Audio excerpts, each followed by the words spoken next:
Բարելույս, սիրելի քաղաքացիներ, շարունակում եմ քաղաքացիական պայմանագիր կուսակցության նախընտրական ծրագրի ներկայացումը եւ 7-րդ բաժինը նախընտրական ծրագրի կոչվում է ներքին անվտանգություն, որի խոսույթը հետեւյալն է. Ներքին անվտանգության ապահովման հայեցակարգը նման է արտաքին անվտանգության ապահովման հայեցակարգին եւ այս տրամաբանությամբ լեգիտիմությունը ներքին անվտանգության ապահովման կարևորագույն գործոն է։ Ընդհանրապես մեր արձանագրումն է, որ ինչպես արտաքին, այնպես էլ ներքին հարաբերություններում լեգիտիմությունը առանցքային գործոն է եւ ընդհանրապես ուզում եմ ասել, որ բոլոր հարաբերություններում լեգիտիմությունը առանցքային գործոն է, այդ թվում անհատական հարաբերություններում, համայնքային հարաբերություններում եւ այլն եւ այդպես շարունակ, որին հիմա ես կփորձեմ ավելի մանրամասն անդրադառնալ։ Ներքին լեգիտիմության աղբյուրը քաղաքացիների ամբողջությունն է, ժողովուրդը եւ պետություն ունենալու նրա գործնականացված կամքը։ Այդ կամքը պետք է արտահայտվի ներպետական հարաբերությունների եւ ինստիտուտների անառարկելի լեգիտիմությամբ։ Ցանկացած պետություն իրավունքների եւ ազատությունների ապահովման նպատակով իրականացնում է սահմանափակումներ, առանց սահմանափակումների կիրառմամբ հնարավոր չէ ապահովել իրավունքներ եւ ազատություններ։ Այդ սահմանափակումներն արտահայտվում են օրենքների, կառավարության եւ այլ մարմինների որոշումների, դատական ակտերի տեսքով։ Սա ինքնին լարում է առաջացնում պետության եւ քաղաքացու միջև, որը ներքին անվտանգության լրջագույն խնդիր է։ Հիմա առաջ անցնելուց առաջ ուզում եմ երկու բառ մեկնաբանել։ Առաջինը պետությունը պետք է արտահայտի իր լինելիության քաղաքացիների կամքը, այսինքն պետությունը պետք է լինի քաղաքացիների կամքի արտահայտություն։ Պետությունը քաղաքացիների ազատությունները եւ իրավունքները ապահովելու համար պարտավոր է որոշակի սահմանափակումներ կիրառել։ Տարօրինակ է, չէ՞, հնչում ազատություններ եւ իրավունքներ կիրառելու համար ներդնել որոշակի սահմանափակումներ, բայց սա խիստ տրամաբանական է, ինչու, որովհետև իմ ազատությունների սահմանը ավարտվում է այնտեղ, որտեղ սկսվում է իրավունքների, ուրիշի ազատությունների սահմանը։ Իմ իրավունքների սահմանը ավարտվում է այնտեղ, որտեղ ավարտվում է ուրիշի իրավունքների սահմանը եւ չեն կարող լինել բացարձակ ազատություններ, որովհետեւ բացարձակ ազատությունները դրանք կբերեն անարխիայի եւ ամենաթողության եւ քաոսի։ Հետևաբար ազատություններ ընդ որում սահմանափակում ասելով պետքա նաեւ մեր առօրյա կյանքում մենք հասկանանք այդ սահմանափակումը։ Եթե օրինակ կարմիր լույս չլինի, լուսացույցի կարմիր լույս չլինի, երթևեկությունը հնարավոր չի լինի կարգավորել։ Այսինքն կարմիր լույսը ինքը սահմանափակում է, չէ՞։ Բայց այդ կարմիր լույսը կիրառվում է, որպեսզի մյուս խաչմերուկի մյուս փողոցի հատող փողոցի երթևեկության մասնակիցները նույնպես երթևեկելու հնարավորություն ունենան։ Եվ իհարկե լինում են դեպքեր եւ ժամանակներ են եղել, երբ լուսացույցներ չեն գործել եւ այդ ժամանակ մենք մոտավորապես պատկերացնում ենք եւ գիտենք թե երթևեկության իրավիճակը ինչպիսին են։ Հետևաբար, այո, պետքա լինի կարմիր լույս, պետքա լինի դեղին լույս, պետքա լինի կանաչ լույս, բայց առանց կարմիր լույսի կիրառման կանաչ լույսը ընդհանրապես հնարավոր չէ կիրառել եւ մարդկանց համար կիրառելի չի լինի կամ նրա կիրառելիությունը կլինի անգամներով ավելի դժվար։ Հիմա այստեղ կա նաեւ մի ընդհանուր տրամաբանություն, որ կարմիր լույսը չկիրառելու պարագայում պետք է նաեւ որոշակի մեխանիզմներ լինեն վարչարարություն իրականացնելու եւ խոսքը վերաբերվում է մասնավորապես ամենատարբեր որոշումներ կան, ասենք օրինակ տուգանքներ, որովհետեւ եթե դա չլինի, պատկերացրեք կարմիր լույսը կա, բայց կարմիր լույսի նշանը խախտելու համար ոչ մի հակազդեցություն տեղի չի ունենում, հետեւաբար կարմիր լույսը կկորցնի իր բովանդակությունը եւ իմաստը եւ իր կիրառական նշանակությունը։ Բայց ամեն դեպքում պետք է արձանագրել, որ երբ որ կարմիր լույսի խախտման համար գործում են որոշակի միջոցներ, հարկադրանքի միջոցներ, դա միշտ եւ բոլորի համար տհաճ է եւ այս կարգի տարբեր գործողություններ իրենք ընդհանուր առմամբ լարվածություններ են ստեղծում հանրության ներսում, որովհետեւ ոչ մեկի համար հաճելի չէ, որ ինքը հանդիպում է այդ հարկադրանքի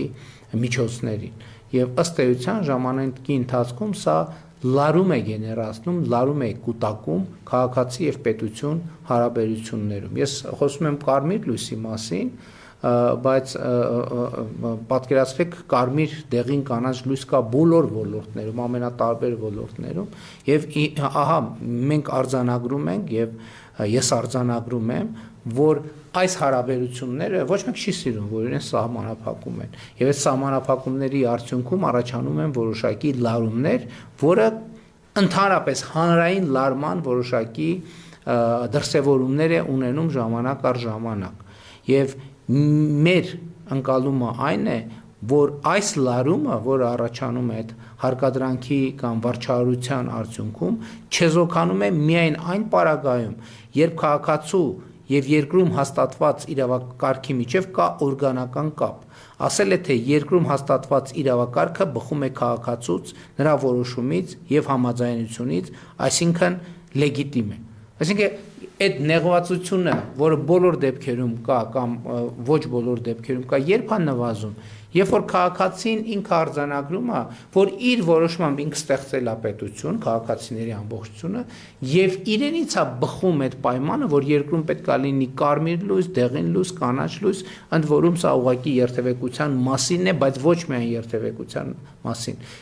Երբ որ քաղաքացին այդ կարմիր լույսի նկատմամբ, ոչ միայն կանաչ լույսի նկատմամբ, այլև կարմիր լույսի նկատմամբ ունի սեփականության զգացում, ինքը համարում է, որ ինքն է որոշել, ինքն է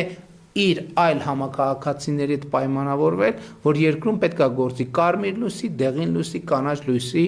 համակարգ, եւ երբ որ ինքը հանդիպում է այդ կարմիր լույսին, ինքը նախկինի նման չի նեղվում, կամ եթե նեղվում է, նեղվածությունը չի դառնում հանրային լարվածություն, որովհետև ինքը համարում է, որ ինքը ապրում է իր հաստատած կամ իր համաձայնությամբ հաստատված խաղի կանոններով եւ ոչ թե ինչ որ ուրիշ մեկն է իր համար ապրելու կանոններ սահմանել։ Եվ ահա իմ եւ մեր խորին համոզմամբ իրավակարգի լեգիտիմության աղբյուրը սահմանադրությունն է։ Սահմանադրության լեգիտիմության աղբյուրը քաղաքացիների ամբողջությունը, ժողովուրդը։ Հայաստանի Հանրապետությունում լեգիտիմության այս շղթան ընդհատված է, որովհետև նախկինում տեղի ունեցած բոլոր սահմանադրական հանրաքվեների պաշտոնական արդյունքները լայնորեն կասկածի տակ են առնվել եւ չկա ըմբռնում, որ ժողովուրդն իրոք քվեարկել է սահմանադրության օգտին։ Այստեղից է բխում երկրում արդարության եւ արդարադատության պակասի զգացումը, որովհետեւ արդարությունը եւ արդարադատությունը լեգիտիմության արտահայտություն են եւ որքան որևէ որոշում մոտ է լեգիտիմությանը, այնքան արդար է, կամ արդար է այնքանով, որքանով բխում է լեգիտիմությունից եւ օրգանական կապ ունի լեգիտիմության հետ։ Ու քանի որ Հայաստանում լեգիտիմության առանցքը սահմանադրական հանրաքվեների կասկածելի արդյունքների պատճառով բացակայում է, արդարություն եւ արդարադատություն հասկացությունները ձևախեղված են։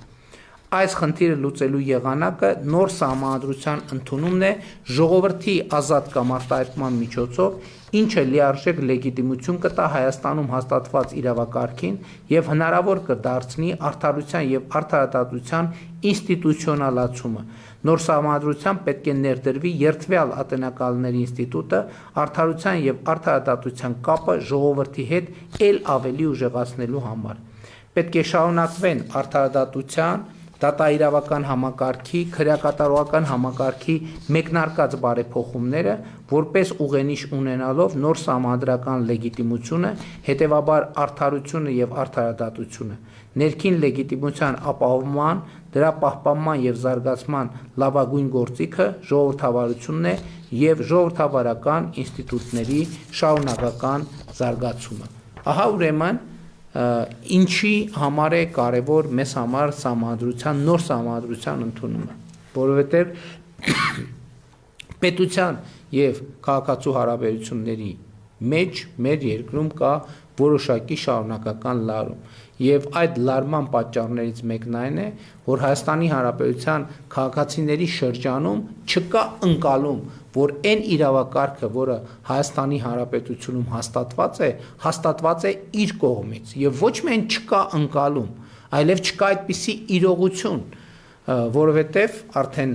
ասացի Հայաստանի Հանրապետությունում միշտ եւ բոլոր սահմանադրական հարակվեների արդյունքները լայնորեն կասկածի տակ են դրվել եւ չկա զգացում, որ եւ չկա քաղաքական արձանագրում, ես նաեւ որպես լրագրող եմ լուսաբանել նախկինում սահմանադրական հարակվեները եւ նաեւ քաղաքական գործընթացների ժամանակ ականատես են եղել բոլոր սահմանադրական հարակվեներին եւ միշտ այդ ընկալումը, որ սահմանադրության արդյունքները, սահմանադրության հարակվեի արդյունքները կեղծված են, ահա այս ընկալումը լարում է առաջացնում եւ խզում է առաջացնում քաղաքացու եւ իրավակարգի միջեւ եւ մեզ համար չափազանց կարեւոր է, որ իրավակարգի եւ քաղաքացու միջեւ լինի օրգանական կապ, այսինքն այն ինչ որ քաղաքացու կյանքում տեղի ունենում, բոլոր կարմիր, կանաչ եւ դեղին լույսերը, որ ամենատարբեր ոլորտներում գոյություն ունեն, քաղաքացին համարի, որ ինքն է իր համար ապրելու այդ կանոնները հաստատել եւ սահմանադրությունում արձանագրված է իր պայմանավորվածությունները ուրիշ քաղաքացիների հետ, թե ինչպես ենք մենք մեր երկրում համատեղ ապրելու, ինչպեսին են լինելու քաղաքացի հարաբերությունները, ինչպեսին են լինելու պետություն քաղաքացի հարաբերությունները եւ այլն եւ այսպես շարունակ։ Եվ շատ կարեւոր եմ համարում, որ այդ օրգանական կապը քաղաքացու եւ իրավակարգի միջեւ հաստատվի, իսկ այդ օրգանական կապի հաստատումը սահմանադրության ընդունումն է հարակվեով։ Այստեղ իհարկե կլինի եւ կարող է լինել մի հետեւյալ փաստարկ, որ քաղաքացիները սահմանադրության տեքստը չեն կարդում, ինչ քաղաքացիները նստելու են սահմանադրության տեքստը կարդան, իրավաքաղաքական վերլուծություններ անեն եւ այլն եւ այդպես շարունակ, որպեսզի կարողանան համոզված ընտրություն կատարել եւ արձանագրել իրենց պայմանավորվածությունները։ Այստեղ է որ օգնությանը գալիս, իհարկե քաղաքացիների մի մասը անպայման կկարդա, մյուս մասը չի կարդա, բայց այստեղ է որ օգնության է գալիս ժողովրդավարական քարոզարշավը, որովհետև քաղաքական ուժերը եւ հանրային ուժերը սահմանադրության նախաբանի համատեքստում իրենք պետք է նրանք ովքեր կողմ են, պետք է ջանք թափեն, որպեսզի սահմանադրության տեքստը, ենթատեքստը, նրբությունները հայտնի դառնան հանրությանը եւ երբ որ կա ժողովրդավարություն եւ երբ որ ժողովրդավարության մթնոլորտում ժողովրդավարական բանավեճեր են տեղի ունենում սահմանադրության նախագծի կողմնակիցների եւ հակառակորդների միջև եւ դա տեղի է ունենում հրապարակային ժողովրդի աչքի առաջ եւ դա դառնում է հանրային քաղաքական օրակարգ, այս պարագայում իհարկե մարդիկ այդ բանավեճերին հետևելով իրենք ամբողջական պատկերացում են կազմում, փորձագիտական խորհրդատվություն են ստանում քաղաքական շրջանակներից, փորձագետներից եւ իրենք կարող են իրենց հետևությունները անել եւ այս ճանապարհով ըմբռնել, հասկանալ ամբողջական սահմանադրության եւ տեքստը եւ ենթատեքստը։ Եվ սա կարևորագույն մեխանիզմ է եւ երբ որ մարդը լսում է, հիմա նույն լեգիտիմության, ասենք օրինակ քաղաքական ընտրությունների լեգիտիմությունը, չէ՞։ Այո, մարդիկ երբեմն կարդում են օրինակ նույն նախընտրական ծրագրերը, երբեմն այդ նախընտրական ծրագրերի մասին լսում են։ Հիմա ես ինչ եմ ուղիղ եթերում կարդում եւ մեկնաբանում մեր նախընտրական ծրագիրը։ Կարելի է ասել հրապարակված է նախընտրական ծրագիրը, քաղաքացիական պայմանագիր կուսակցության կայքում դրած, ուզում է թող մտնի կարդա, բայց այդպես չենք չէ վարվում, կարդում ենք, մեկնաբանում ենք, մենք ջանք են գործադրում, որպեսզի քաղաքացիների համար հասկանալի լինի մեր մտքերի ընթացքը եւ երբեմն տեքստերը նույնիսկ կարդալուց հետո անհրաժեշտ է մեկնաբանել եւ այս մեկնաբանության process-ում է որ տեղի է ունենում հանրային կարծիքի ձևավորումը եւ ամեն անհատի դիրքորոշումը տվյալ նախագծի վերաբերյալ եւ ուրեմն շատ կարեւոր է նոր սահմանադրությունը առաջնային մի նպատակ ունի արձանագրել քաղաքացիների պայմանավորվածությունը Հայաստանի Հանրապետությունում իրենց փոխադարձ մեր բոլորիս փոխադարձ հարաբերությունների կանոնների մասին քաղաքացի պետություն հարաբերություն քաղաքացի հարաբերություն համայնք կառավարություն հարաբերություն պետական ինստիտուտներ եւ այլն եւ այսպես շարունակ եւ երբ որ քաղաքացին լսելով մեկնաբանությունները լսելով բանավեճերը որևէ որոշում կայացնի եւ քվեարկի սահմանադրության օգտին դա կլինի այդ օրգանական կապի հաստատումը քաղաքացու եւ իրավակարգի միջեւ, որովհետեւ ինչպես արդեն ասացի, իրավակարգը բխում է քաղաքացու որոշումից։ Այդ որոշումը ունի էմոցիա, այդ որոշումը ունի ենթատեքստ, այդ որոշումը ունի բովանդակություն, անկախ նրանից, թե որ քաղաքացին ինչ ծավալով է ընկալում սահմանադրության տեքստը։ Ընդհանուր առմամբ ես գիտեմ, իհարկե, որ այս թեմայով էլ շատ քննարկումներ կան եւ մասնավորապես կապված թե արդյոք նոր սահմանադրության տեքստը պետք է հղում պարունակի Հայաստանի Հանրապետության անկախության հռչակագրին։ Ես իմ դիրքորոշումը այս հարցի վերաբերյալ արտահայտել եմ հստակ ասելով, որ նոր սահմանադրությունը չպետք է հղում պարունակի անկախության հռչակագրին եւ իսկ ինչ հիմնավորում ունի դա շատ պարզ հիմնավորում երեք էլ ես խոսեցի եւ վերջին տարիներին ես խոսում եմ Ղարաբաղի շարժումը չշարունակելու անհրաժեշտության մասին եթե մենք այսօր ընդունենք նոր սահմանադրություն եւ այդ սահմանադրության տեքստի մեջ նախաբանում լինի հղում անկախության հռչակագրին դա նշանակում է որ մենք շարունակում ենք Ղարաբաղյան շարժումը Եթե մենք շարունակում ենք Ղարաբաղյան շարժումը, դա նշանակում է վերսկսում ենք կոնֆլիկտը Ադրբեջանի հետ։ Եթե վերսկսում ենք կոնֆլիկտը Ադրբեջանի հետ, այդ նշանակում է արդեն, որ խաղաղությունը հնարավոր չէ։ Նույնը եւ երեք ես խոսեցի նաեւ այդ թեմայի մասին։ Եթե հղում ենք անում անկախության հռչակագրին, դա նշանակում է, որ մենք, այսպես ասած, որդեգրում ենք արևմտյան Հայաստանի խոսույթը անուղղակիորեն որդեգրում ենք ծովից ծով Հայաստանի խոսույթը, այստեղ նրբությունը ինչի մեջ է, եթե մենք այդ խոսույթները որդեգրում ենք, մենք գործնականում բացառում ենք, օրինակ արևմտյան Ադրբեջանի խոսույթի դադարեցումը, արևելյան Թուրքիայի խոսույթի դադարեցումը եւ այլն եւ այսպես շարունակ։ Սա շատ կարևոր նրբություն է։ Հիմա էլ Հայաստանի ներքաղաքական կյանքում շատ խոսվում է, ասում են դե Ադրբեջանի պահանջներն է, դա Թուրքիայի պահանջներն է, դա ես ուրիշ բան եմ ասում։ Ես ասում եմ, եկեք մենք ինքներս մեզ հարց տանք։ Մենք դա ուզում ենք, թե չենք ուզում։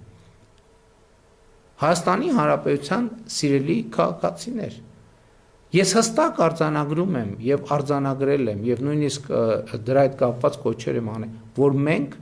Ղարաբաղի շարժումը չպետք է շարունակենք։ Մենք Ղարաբաղի շարժումը պետք է դադարեցնենք, այսինքն այսօր դադարեցված է Ղարաբաղի շարժումը Հայաստանի Հանրապետությունում առնվազն պաշտոնական եւ ժողովրդական մակարդակով։ Հիմա եթե Հայաստանի Հանրապետության քաղաքացիները կորոշեն այլ կերպ, Հայաստանի Հանրապետությունը ժողովրդավարական պետություն է։ Եթե Հայաստանի Հանրապետության քաղաքացիները կորոշեն այլ կերպ, բնականաբար ես որպես Հայաստանի Հանրապետության վարչապետ եւ քաղաքացիական պայմանագիր կուսակցությունը այդ որոշումը կընդունի գիտություն։ Այստեղ քննարկման ընդհանրապես թեմա չկա։ Մենք երբեք կասկածի տակ չենք առել եւ կասկածի տակ չենք առնի որևէ բան որոշելու ժողովրդի իրավունքը երբեք։ Բայց նաեւ մենք պարտավոր ենք որպես Հայաստանի Հանրապետության քաղաքացիների մանդատը ունեցող քաղաքական ուժ ներկայացնել քաղաքական այն բովանդակությունը կամ այն բովանդակության ընկալումը, որը նաև ձևավորել ենք մենք փորձի արդյունքում, նաև ձևավորել ենք վերջին 8 տարվա մեր գործունեության արդյունքում։ Էլի հստակ ասում եմ, որ եւ ընդ որում այս արձանագրումը ամեն օրվա հետ ավելի հիմնավոր է դառնում, որովհետև ընտրություններում պատերազմի եռագլուխ կուսակցության հաջողությունը նշանակում է Ղարաբաղյան շարժման շարունակություն սրանից բխող բոլոր հետևանքներով։ Հայաստան քաղաքացիական պայմանագիր կուսակցությունը միակ քաղաքական ուժն է, որ հստակ խոսում է անկախության հռչակագրի խոսույթից հրաժարվելու անհրաժեշտության մասին։ Ընդ որում մենք հստակ ասում ենք ժողովուրդ ջան, եթե մենք դա անենք, այսպես իրար աչքով տալով ձև անելով, դա չի աշխատելու։ Մենք հստակ եւ անկեղծ պետք է կենտրոնանանք իրական Հայաստանի գաղափարախոսության վրա։ Ինչու եմ ես Հայաստանի Հանրապետության պատկերը ուրվագծող քարտեզի այս կրծքանշանով անընդհատ վերջին ժամանակաշրջանում դա ցույց տալու համար, որ մենք մեր գաղափարախոսությունը այն է, որ մենք պետք է կենտրոնանանք Հայաստանի Հանրապետության ինքնիշխան տարածքի վրա, միջազգայինորեն ճանաչված տարածքի վրա, Հայաստանի Հանրապետության քաղաքացիների անվտանգությունը, բարեկեցությունը ապահովելու խնդրի վրա։ Մենք երեք բանակի հատվածում խոսելու ժամանակ էլ այդ մասին ասացի։ Հայաստանի Հանրապետության բանակը Հայաստանի Հանրապետության ինքնիշխան տարածքից դուրս չպետք է կիրառվի բացառությամբ այն դեպքերի, երբ մենք միջազգային մանդատների շրջանակներում իրականացնում ենք խաղաղապահ առաքելություն, եւ սա այսօր իմիջայլոց նաեւ ասեմ, երբ որ ես ասում եմ, որ առաջիկա ընտրություններում պատմա քաղաքական հեղափոխություն է սպասում, ես սա նկատի ունեմ, որովհետեւ ես ձեզ այդ շփումներում տեսնում եմ, որ իրական Հայաստանի գաղափարախոսությունը ընկալված է Հայաստանի Հանրապետությունում։ Եթե իրական Հայաստանի գաղափարախոսությունը Հայաստանի Հանրապետության ժողովրդի կողմից ընկալված չլիներ, ես այսօր վարչապետ չէի լինի, որովհետև ես 2024 թվականին, եթե չեմ սխալվում, կոչ եմ արել ձեզ, ասել եմ, որ ես որպես վարչապետ որոշում եմ կայացնում, որ մենք Ղարաբաղի շարժումը չենք շարունակում։ Եթե ժողովուրդը համաձայն չէ այս որոշման հետ, ես կոչ եմ անում ժողովրդին դուրս գալ, հեղափոխություն անել եւ զրկել ինձ Հայաստանի Հանրապետության վարչապետի պաշտոնից։ Իմիջայլոց առաջիկա ընտրություններում էլ բնականաբար այդ հնարավորությունը Հայաստանի Հանրապետության քաղաքացիները ունեն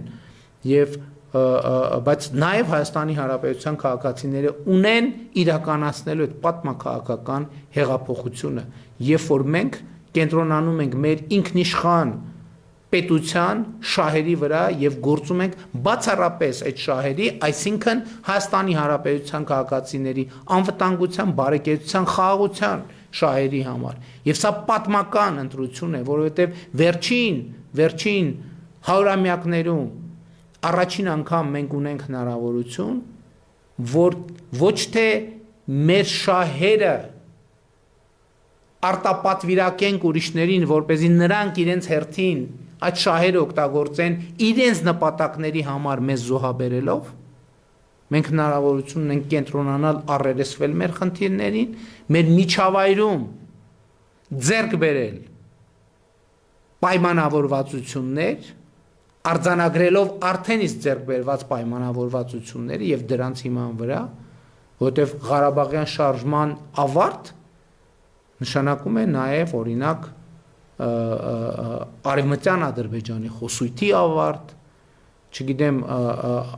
Արևելյան Անատոլիայի կամ չգիտեմ այդ կարգի խոսույթների ավարտ։ Եվ սա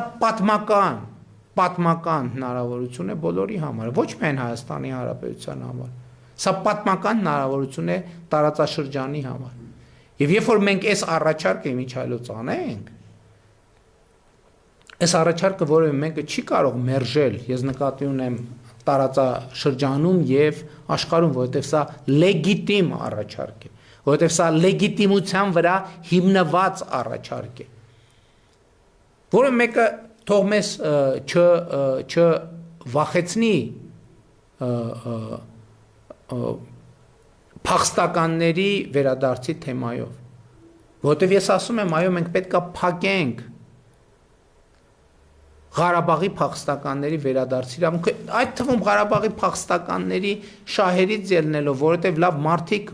ինչքան պետք է մենք Ղարաբաղի ժողովրդին պահենք պատանդի կարգավիճակում։ Մենք եւ ոչ միայն մենք։ Եկեք խոստովանենք, որ 30 տարի, ավելի քան 30 տարի, համարյա հեսա կլինի 40 տարի, Ղարաբաղի մեր ժողովուրդը լիարժեք կյանքով է ապրել։ Անընդհատ այդ անորոշության մեջ, անընդհատ ինչ որ առումով այո քաղաքական պատանդի կարգավիճակով։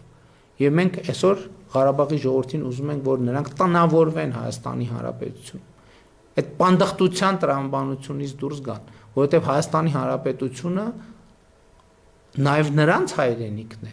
եւ նրանք հիմա քաղաքացիություն են ստանում Հայաստանի Հանրապետությունում, եւ բոլոր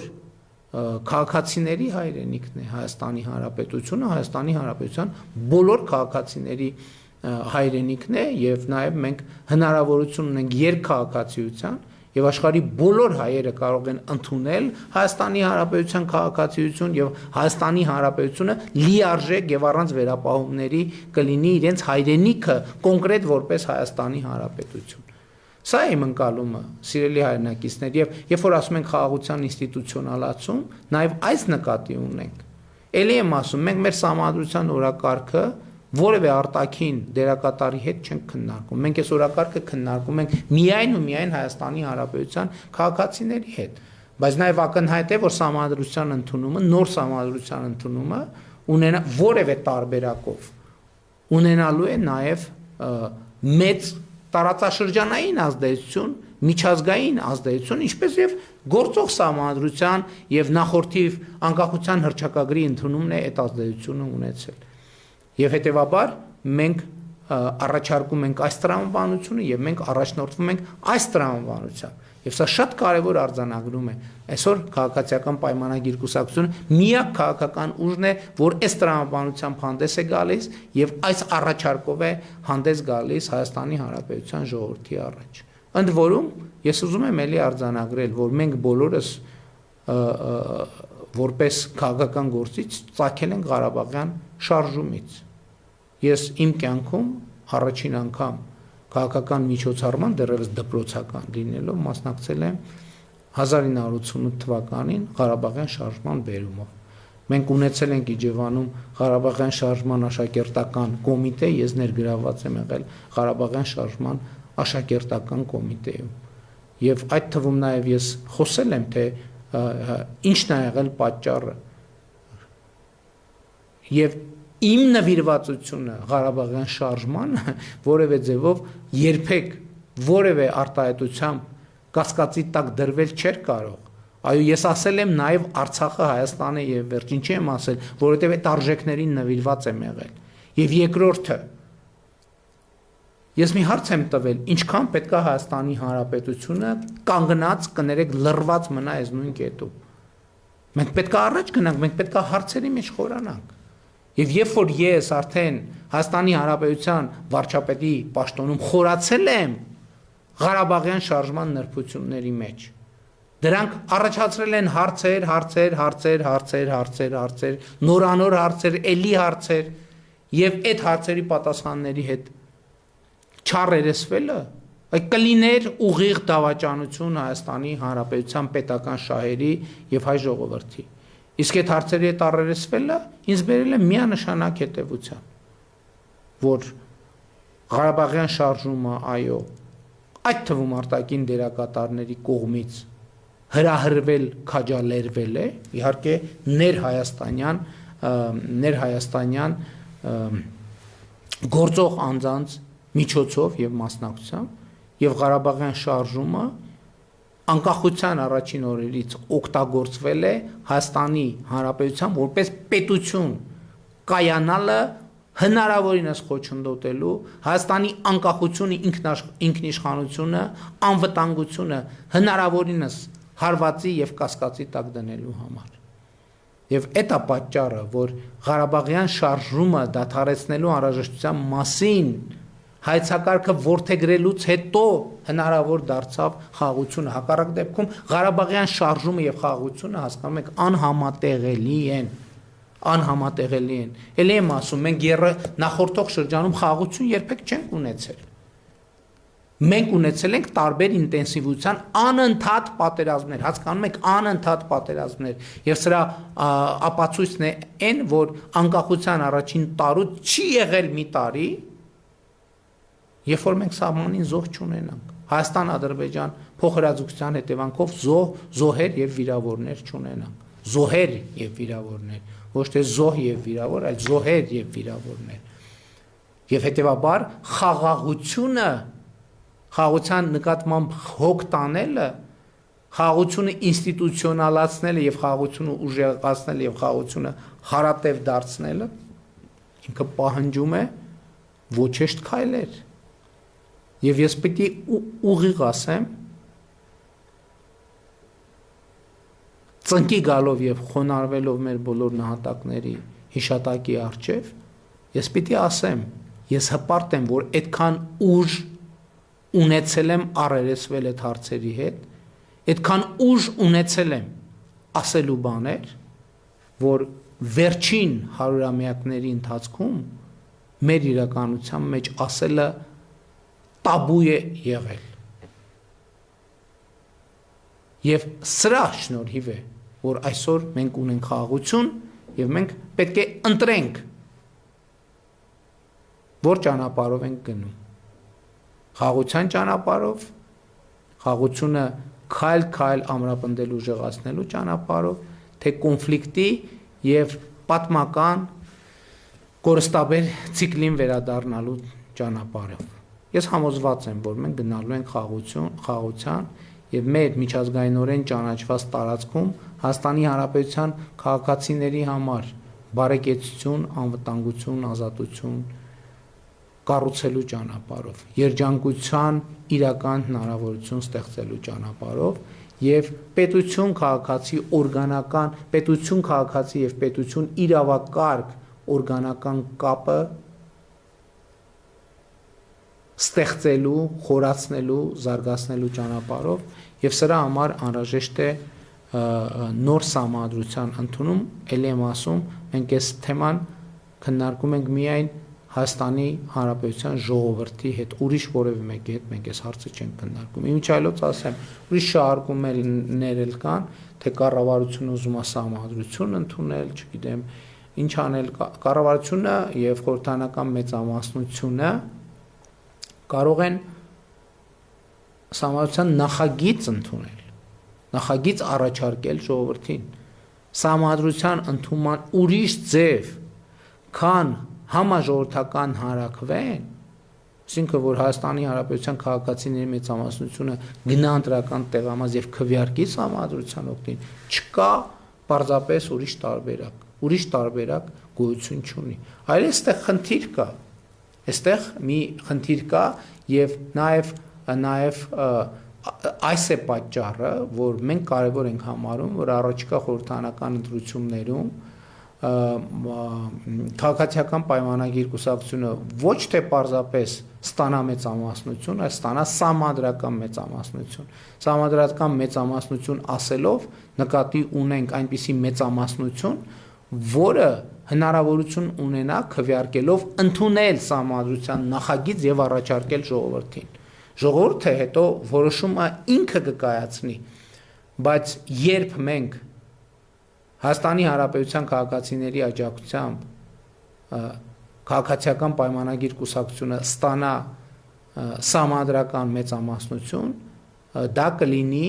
որ պատմաքաղաքական հեղափոխությունը ըստ էության տեղի է ունենում եւ ժողովուրդը նախնական հավանություն տալիս է այս նախագծին, այս ծրագրին եւ Հայաստանի Հանրապետության քաղաքացիները արձանագրում են, որ իրենք տեր են կանգնում իրենց պետությանը, առաջին հերթին տեր են կանգնում իրենց պետությանը եւ իհարկե նաեւ խաղաղությանը, ազատությանը, ինքնիշխանությանը։ Իհարկե այս թեմայով դեռ շատ խոսելու առիթ կունենանք։ Մեր նախընտրական ծրագրի 8-րդ կետը վերաբերվում է քրեական ենթամշակույթին եւ խոսույթը հետեւյալն է. քրեական ենթամշակույթի դեմ արդյունավետ պայքարը կենսական անհրաժեշտություն է Հայաստանի Հանրապետության հետագա զարգացման համար։ Նրա քայքայիչ ազդեցությունը մեր իրականության մեջ բավարար չափով գնահատված չէ եւ այն իր էությամբ հակասոցիալական, հակապետական եւ հակամարտկային ենթամշակույթ է։ Դրա դեմ պայքարը առաջին հերթին կրթական եւ քաղաքակրթական գործիքներով պետք է կիրառվի, բայց եւ իրավապահ համակարգը պետք է ավելի ու ավելի կենտրոնանա այս խնդրի դեմ գործնական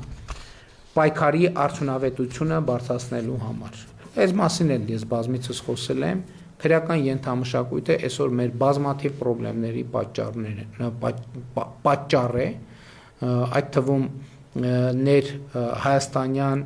հարաբերությունների շատ անցանկալի երևույթների վերաբերյալ մտածելիս մենք տեսնում ենք, որ այդ երևույթները ուղղակիորեն կապվում են քրեական ենթամշակույթի հետ, այդ թվում բանակում հարաբերությունների որոշակի ձևախեղումներ,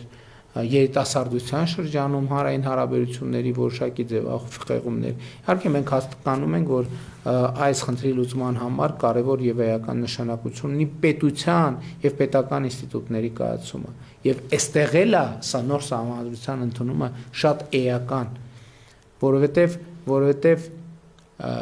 ըստ էության քրեական ենթամշակույթի գաղափարաբանական հիմքը դիմադրությունն է պետությանը։ Դիմադրությունն է պետությանը, պետական կարգին, օրինականության։ Այս նրբությունը շատերը չեն արձանագրում։ Քրեական ենթամշակույթի համար գողանալը նորմալ բան է։ Բոլոր մակարդակներում։ Քրեական ենթամշակույթի համար անձից գողանալը, պետությունից գողանալը, ընկերությունից գողանալը նորմալ բան է։ Իսկ իրավակարգը, սահմանադրությունը ընդհանրապես ասում են, որ գողանալ չի կարելի եւ գողանալը պետք է բերի պատասխանատվության։ Եվ մեր իրականության մեջ մի պատմական ճեղք կա, եւ այդ պատմական ճեղքը հետեւյալի մասին է։ Մեր վերջին հարյուրամյակների պատմական փորձը մեզ ասում է, որ ուրիշներն են մեզ համար սահմանել մեր ապրելու կանոնները, ուրիշները։ Եվ մենք այդ պատմական հիշողությունը եւ այդ պատմական տպավորությունը դեռ չենք հաղթահարել։ Ինչու չենք հաղթահարել։ Որովհետեւ չենք արձանագրել եւ դա տեղի էլ չի ունեցել, որ Հայաստանի Հանրապետությունում այլևս ժողովուրդն է իրավակարգի ստեղծման աղբյուրը։ Մեր պատմական հիշողությունը մեզ հետեւյալն է ասում, որ պարսկական կայսրությունը մեզ պարտադրեց ապրելու որոշակի կանոններ։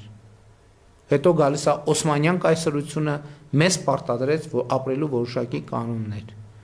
Հետո ռուսական կայսրությունը մեզ պարտադրեց ապրելու որոշակի կանոններ։ Հետո խորհրդային կայսրությունը մեզ պարտադրեց ապրելու որոշակի կանոններ։ Հայաստանի Հանրապետության դեպքում ուրիշ բան տեղի ունեցավ։ Ինչ որ խումբ մարդիկ հավաքվեցին, գրեցին սահմանադրության տեքստ, հետո կազմակերպեցին հանրաքվե, որտեղ հանրաքվեի արդյունքում սահմանադրությունը չստացավ ժողովրդի անհրաժեշտ ձայնը, բայց այն հռչակվեց, ընդունված, ստացվեց, որ էլի ուրիշները մեզ համար սահմանեցին ապրելու կանոններ։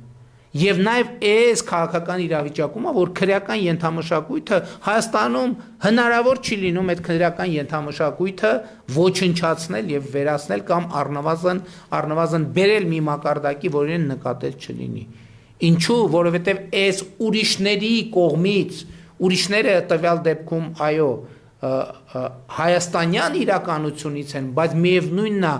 ժողովրդի լեգիտիմություն այդ իրավակարգը չի ստացել։ Հետևաբար այդ իրավակարգին դիմադրությունը քրեական ենթամշակույթի տեսքով ստանում է որոշակի ըմբռնում մեր հասարակության եւ իրականության մեջ։ Իրավակարգին դիմադրելը ընկալվում է որպես այդպես առավելության նշան։ Իրավակարգը շրջանցելը ընկալվում է որպես առավելության նշան, այնպես ինչպես ասենք օրինակ չգիտեմ Օսմանյան կայսրությունում էր այդպես ընկալվում ենթագիտակցական մակարդակով։ Եվ սրանք չափազանց լուրջ խնդիրներ են, շատ լուրջ խնդիրներ, եւ մենք շատ դեպքերում ուղիղ կապը մեր պետական եւ հանրային խնդիրների հետ քրեական ենթամշակույթի եւ այս համատեքստի հետ չենք տեսնում, բայց ես կարծում եմ ժամանակն է, որ մենք առերեսվենք այս խնդրի հետ։ Ես ուրիշ մի խնդրի մասին եմ ասում։ Քրեական ենթամշակույթը հիմնականում կապված է գրավիչ է դառնում տղաների համար, որովհետեւ հիմնական, այսպես ասած, թիրախումբը հենց տղաներն են։ Եվ ես ինձ համար ակնհայտ է Հայաստանի Հանրապետությունում մի երևույթ, որ հանրային կյանքի բոլոր ոլորտներում հիմա աղջիկները, կանայք տեսանելիորեն ավելի բարձր մրցունակություն են ստանում։ Իհարկե ես շատ ուրախ եմ, որ կանանց դերը Հայաստանի Հանրապետությունում մեծանում է, կանանց մրցունակությունը կրթության եւ մնացած բոլոր ոլորտներում մեծանում է։ Այստեղ խնդրեմը այն է, որ տղաների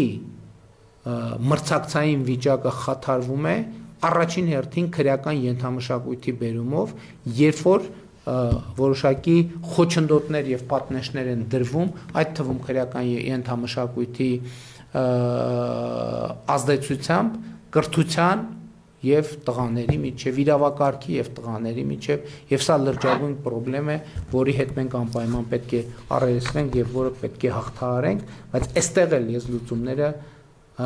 ենթագիտակցական եւ սոցիալ-հոգեբանական մակարդակում տեսնում եմ նոր սահմանադրությամբ ընդունումը։ Բնախնդրական ծրագրի հաջորդ կետը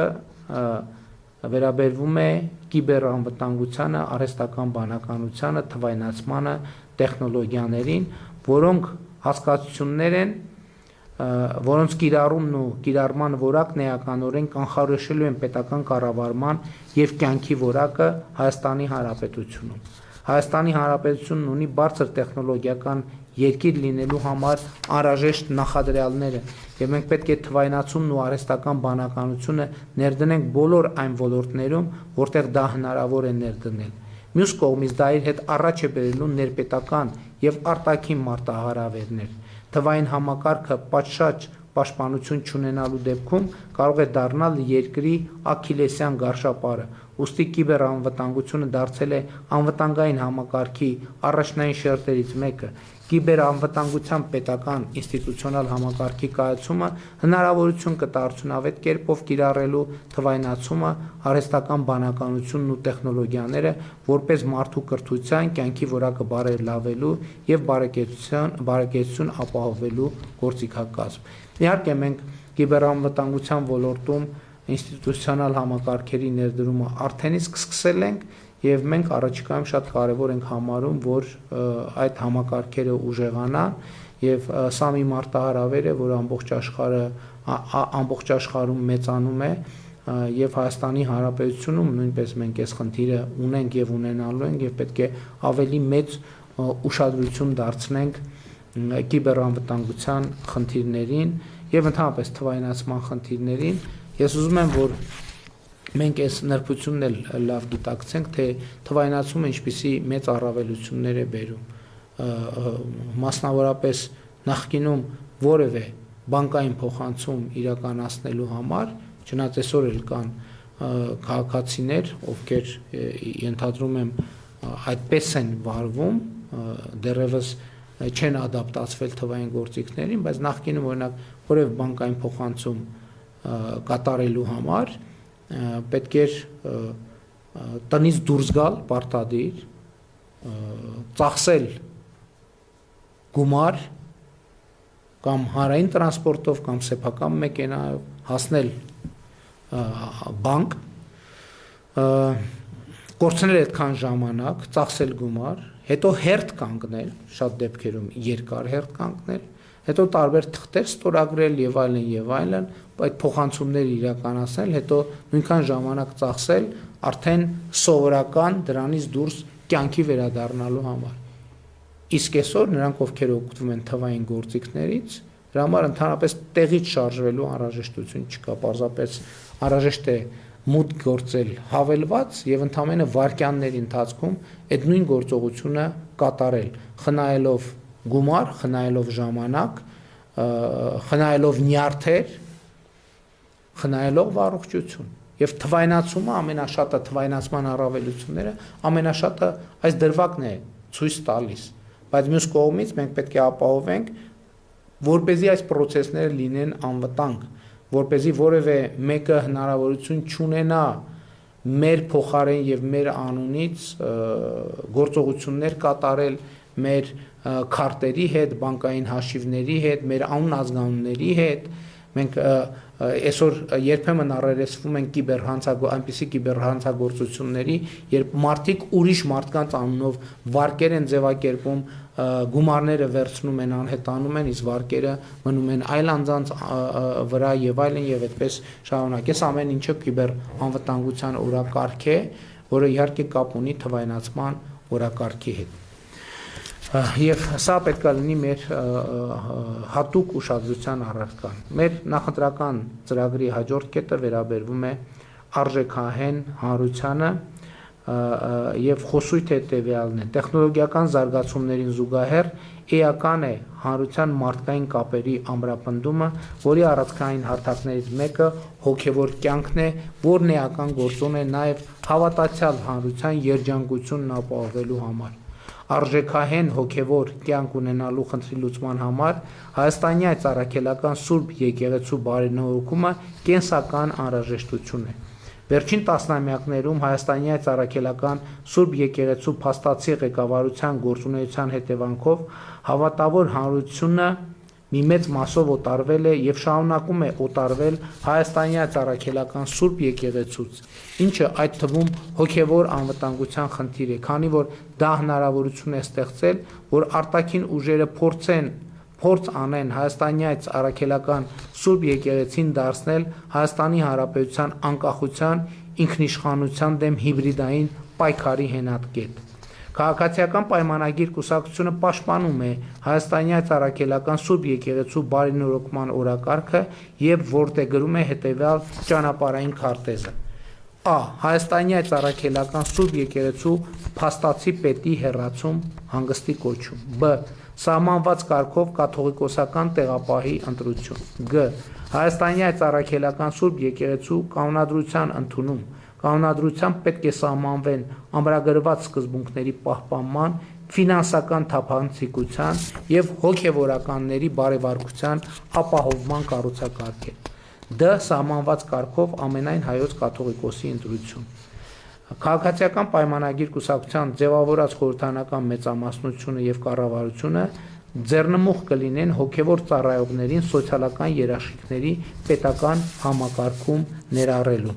Միևնույն ժամանակ քաղաքացիական պայմանագիր կուսակցությունը հարգում է բոլոր քաղաքացիների դավանանքի եւ կրոնական համոզմունքների ազատությունը ու վերահաստատում, որ Հայաստանի Հանրապետությունն աշխարհիկ պետություն է, որտեղ սահմանադրության համաձայն կրոնական կազմակերպությունները անջատ են պետությունից։ Հայաստանյաց առաքելական Սուրբ եկեղեցու բարենորոգման օրակարգը ծառայում է եկեղեցին քաղաքականությունից դուրս բերելու միջոցով Հայաստանի Հանրապետության սահմանադրական կարգի լիարժեք վերականգնմանը։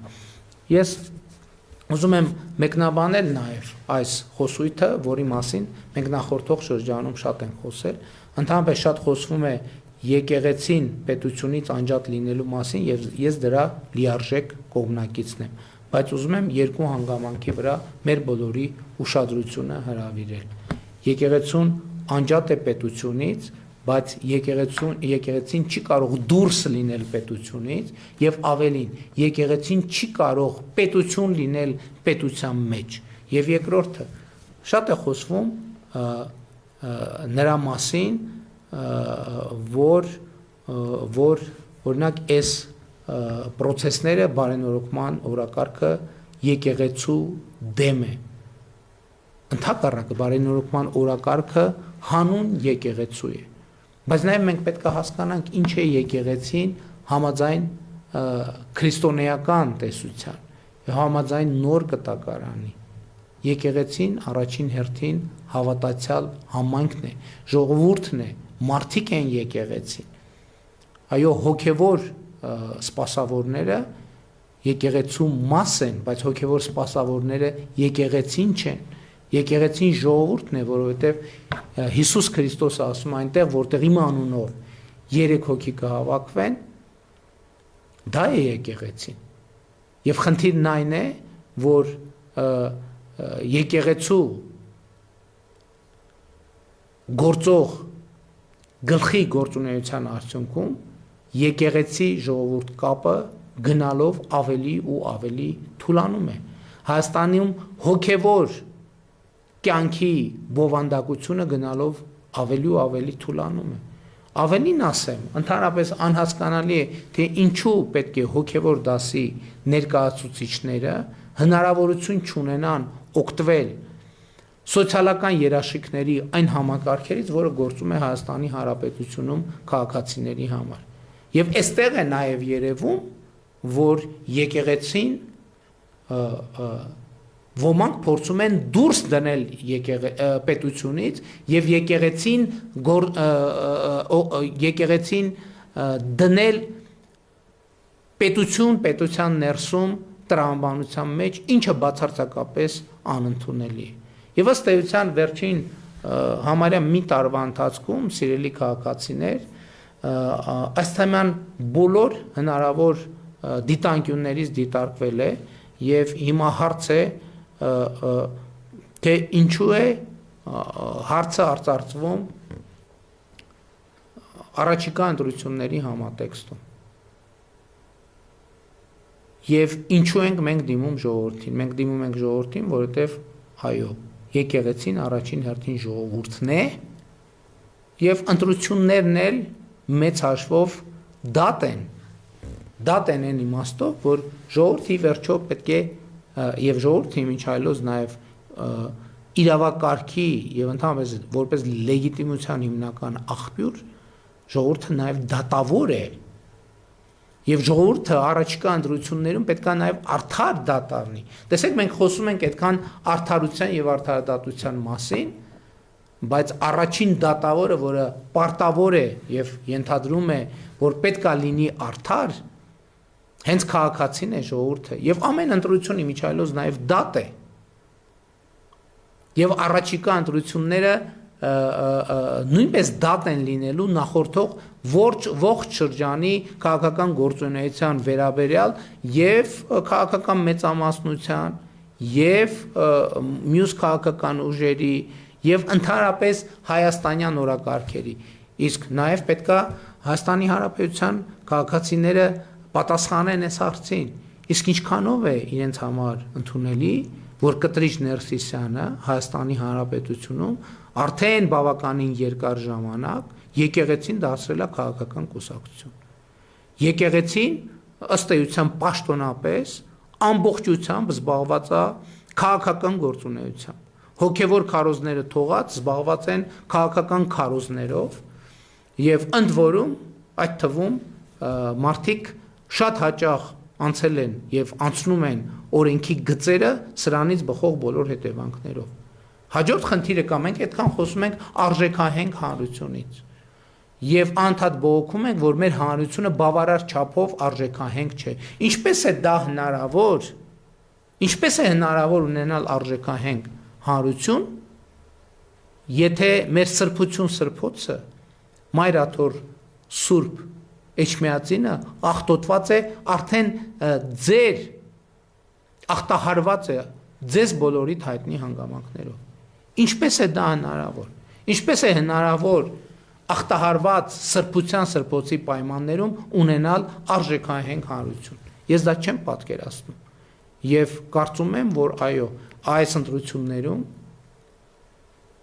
Հայաստանի Հանրապետության ժողովուրդը պետք է նաև այս դատը լուծի, այս հարցը լուծի։ Եվ իմիջայլոց շատ սիմվոլիկ եւ կարեւոր եմ համարում, ես մի քանի անգամ այդ մասին խոսել եմ եւ նաեւ կա այսպիսի մի արտահայտություն, որ ձայն բազմած ձայն Աստծու։ Այստեղ ժողովրդի միջոցով պետքա արտահայտվի Աստծո ձայնը համաձայն 25-րդ Սաղմոսի, որում ասվում է. Դա տարա ինձ Տեր, քանզի ամբասիր ընթացա, հույսս դրի Տիրոջ վրա, որ չլինեմ տկար։ Փորձիր ինձ Տեր եւ քննիր ինձ, փորձիր երիկամներս եւ սիրտս։ Ողորմությունը Տեր աչքիս առջև է եւ ճշմարտությունդ հաճելի է ինձ։ Ունայնամիտների աթոռին ես չեմ նստի եւ անօրենների մոտ ես չեմ գնա։ Չարագործների ամբոխը ես ատեցի եւ ամբարիշների կողքին չեմ բազմի։ Այդ սրբությամբ կլվամ ձեռքերն իմ եւ սեղանից շուրջը կնստեմ։ Տեր, թող լսեմ քո օրհնության ձայնը եւ պատմեմ քո բոլոր հրաշալիքները, Տեր սիրեցի քո տան վայելչությունը եւ քո բարգի բնակության վայրը։ Մի կործանիր ինձ ամբարիշների հետ եւ ոչ էլ կյանքս արյունահեղների հետ, որոնց ձեռքերն անօրինության մեջ են եւ աչքը նրանց լի է կաշառքով։ Ես ամբասիր ընթացա։ Փրկիր ինձ Տեր եւ ողորմիր ինձ։ Ոտքն իմ ուղիղ ճանապարհների վրա թող լինի, մեծ հավաքներում քեզ պիտի օրհնեմ։ Եվ հետևաբար, այո, այս ընտրություններում ժողովրդի ձայնի միջոցով պետք է արտահայտվի նաև Աստծո ձայնը։ Իմիջայլոց ես ուզում եմ մի այսպիսի հանգամանք նշել, որը կապված է հայաստանյանց առաքելական Սուրբ եկեղեցու գործունեության հետ, համաշխարհային գործունեության հետ եւ նաեւ Սփյուռքի կառույցների գործունեության հետ եւ մի խնդրի մասին խոսել, իհարկե Սփյուռքի հետ կապված հետագա հատվածներում նորից կխոսեմ, կանրադառնամ, ընդհանրապես կա ընկալում եւ եղել է ընկալում, որ հայաստանյաց առաքելական Սուրբ եկեղեցին իր աշխարհասփյուռ թեմերով ներկայացնում է կամ այսպես ասած առաջ է մղում Հայաստանի եւ հայ ժողովրդի շահերը ամբողջ աշխարհում եւ այսպես խոսվում է նաեւ խոսվել է Սփյուռքի մի շարք կառույցների մասին եւ սա նորմալ տրամաբանություն է եւ այս տրամաբանությունը ես ընդունում եմ, բայց մենք ուշադիր պետք է լինենք, որ հանկարծ հակառակը չլինի եւ վախենամ, որ առնվազն մի շարք հայտնի դեպքերում ուղիղ հակառակն է, ոչ թե Հայաստանի Հանրապետության շահերն են առաջ մղվում այլ երկրներում, այլ երկրների շահերն են առաջ մղվում Հայաստանի Հանրապետությունում եւ ընդդեմ Հայաստանի Հանրապետության ինքնիշխանության, անկախության եւ պետականության։ Եվ սա մի նրբություն է, որի վրա մենք պետք է շատ ուշադիր լինենք, Այո, եկեղեցին անջատ է պետությունից, բայց եկեղեցին դուրս չէ պետությունից եւ եկեղեցին բոլոր իմաստներով պետք է գործի պետության մեջ եւ հետեւաբար պետության սահմանած կանոններով։ Ընդ որում այս մեր խոսույթի հակասահմանադրականության մասին պնդումները անհեթեթ են, որովհետեւ գործող սահմանադրության մեջ էլ գրված է, որ պետության եւ հայաստանյաց առաքելական եկեղեցու հարաբերությունները կարող են սահմանվել օրենքով։ Այո, օրենքով կարող է սահմանվել։ Իսկ ով է ասել, որ օրենքով չի կարող սահմանվել, այդ թվում հոգևոր ծառայողների սոցիալական համակարգերին ներգրվելու եւ ներգրավելու համակարգը։ Սրա համար պետք է, որ հոգևոր ծառայողները նույնպես, իմիջիալոց Հայաստանի Հանրապետությունում գործում է համընդհանուր հայտարարագրման համակարգ, եւ այս համակարգից չեն կարող դուրս լինել հոգևոր ծառայողները։ Մենք վաղուց ենք խոսել, որ հայաստանյաց առաքելական եկեղեցին որոշակի առևտրային գործունեության եւ Հայաստանի Հանրապետության օրենսդրությամբ սահմանված դեպքերում պետք է նաեւ հարկեր վճարի, ընդ որում մենք ասում ենք, այս գլխից մենք պարտավորվում ենք եւ ասում ենք, որ այդ վճարված հավաքագրված հարկերը 100% անվերապահորեն կվերադարձնենք հայաստանյաց առաքելական Սուրբ եկեղեցուն, բայց եւ դեռ մի բան էլ ավելին,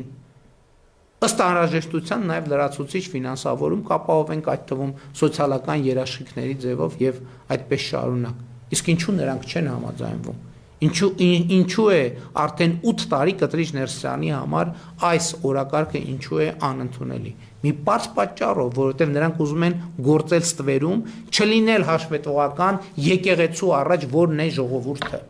Եկեղեցին ժողովուրդն է, սիրելի ժողովուրդ։ Եկեղեցին ժողովուրդն է։ Եկեղեցին Կտրիչ Ներսիսյանը չի եւ երբեք չի եղել։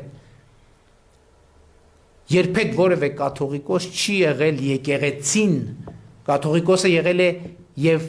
պետք է լինի եկեղեցու մաս, բայց եկեղեցին առաջին հերթին ժողովուրդն է, հավատացյալ հանրությունը եւ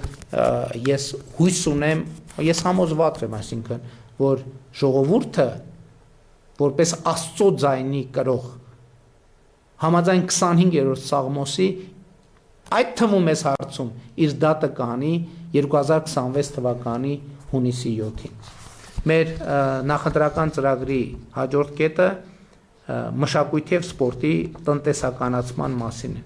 Մշակույթը և սպորտը տեսանելի դեր ունեն արժեքահեն հանրության զարգացման հարցում։ Դրանք մի կողմից մարդուն կապում են հանրային, պետական, համամարտկային արժեքների հետ, մյուս կողմից կյանքի որակի, վայելքի, զվարճանքի էական գործոններ են։ Կարևոր է, որ մշակույթը և սպորտը լինեն մարդակենտրոն, այսինքն ծառայեն մարդուն, հանդիսատեսին, ուժեղացնելով նրանց կապը արժեքների հետ և ստեղծելով նոր արժեքներ։ Պետությունը մշակույթին և սպորտին պետք է աջակցի տնտեսականացման ուղղությամբ, ավելին ավելի դիմաց սկզբունքով, երբ մշակույթը և սպորտը մարդուն արժեքահեն հաճույք և երջանկություն պատճառելու գործառույթ են իրականացնելու, իսկ մարդը պատրաստ է վճարել այդ վայելքին հաղորդակից լինելու համար։ Էական է մշակույթն ու սպորտը դարձնել տարածքային համաչափ զարգացման առանցք, ապահովելով մշակութային կյանքի ապակենտրոնացումը և Երևանից դուրս մշակութային աշխուժ միջավայրը, ինչպես նաև մարզերում սպորտային ենթակառուցվածքների զարգացումը։ Այս թեմայով էլ մենք բազմիցս խոսել ենք, եթե կոպիտ ասեմ, այս խոսույթը ձևավորվում է Հայաստանի Հանրապետությունում մշակութային դատարկ կամ կիսադատարկ դահլիճները բացառելու տրամաբանությամբ։ Ընդհանրապես երբեմն մեր հարգելի մշակութային որոշ գործիչների շրջանում երբեմն արտահայտվում է այսպիսի խոսույթ, որ մեր մշակույթը, որը ներկայացնում ենք, դա բոլորի և ամենքի համար չէ, դա շատ նեղ շրջանակի համար չէ, և ընդհանրապես կա այդ բանավեճը, ում համար է մշակույթը, իմ համոզմունքն է, որ մշակույթը մարդու համար է, մշակույթը քաղաքացու համար է, և մեր մշակութային նախագծերը առաջին հերթին պետք է ունենան մի նպատակ, լինել մարդուն հասանելի, գրավիչ լինել մարդու համար, մարդուն ներգրավել մշակութային կյանք և դառնալ ցկյանս կրթության անբաժանելի մասը։ Եվ այսօր մենք գործնականում այդ խնդիրը լուծում ենք մշակույթի ոլորտի ֆինանսավորման նոր համակարգեր ներդնելով։ Եվ մենք արդեն մի քանի մշակութային հաստատություններում ներդնել ենք ֆինանսավորման այնպիսի համակարգ, որը ենթադրում է ֆինանսավորում տվյալ մշակութային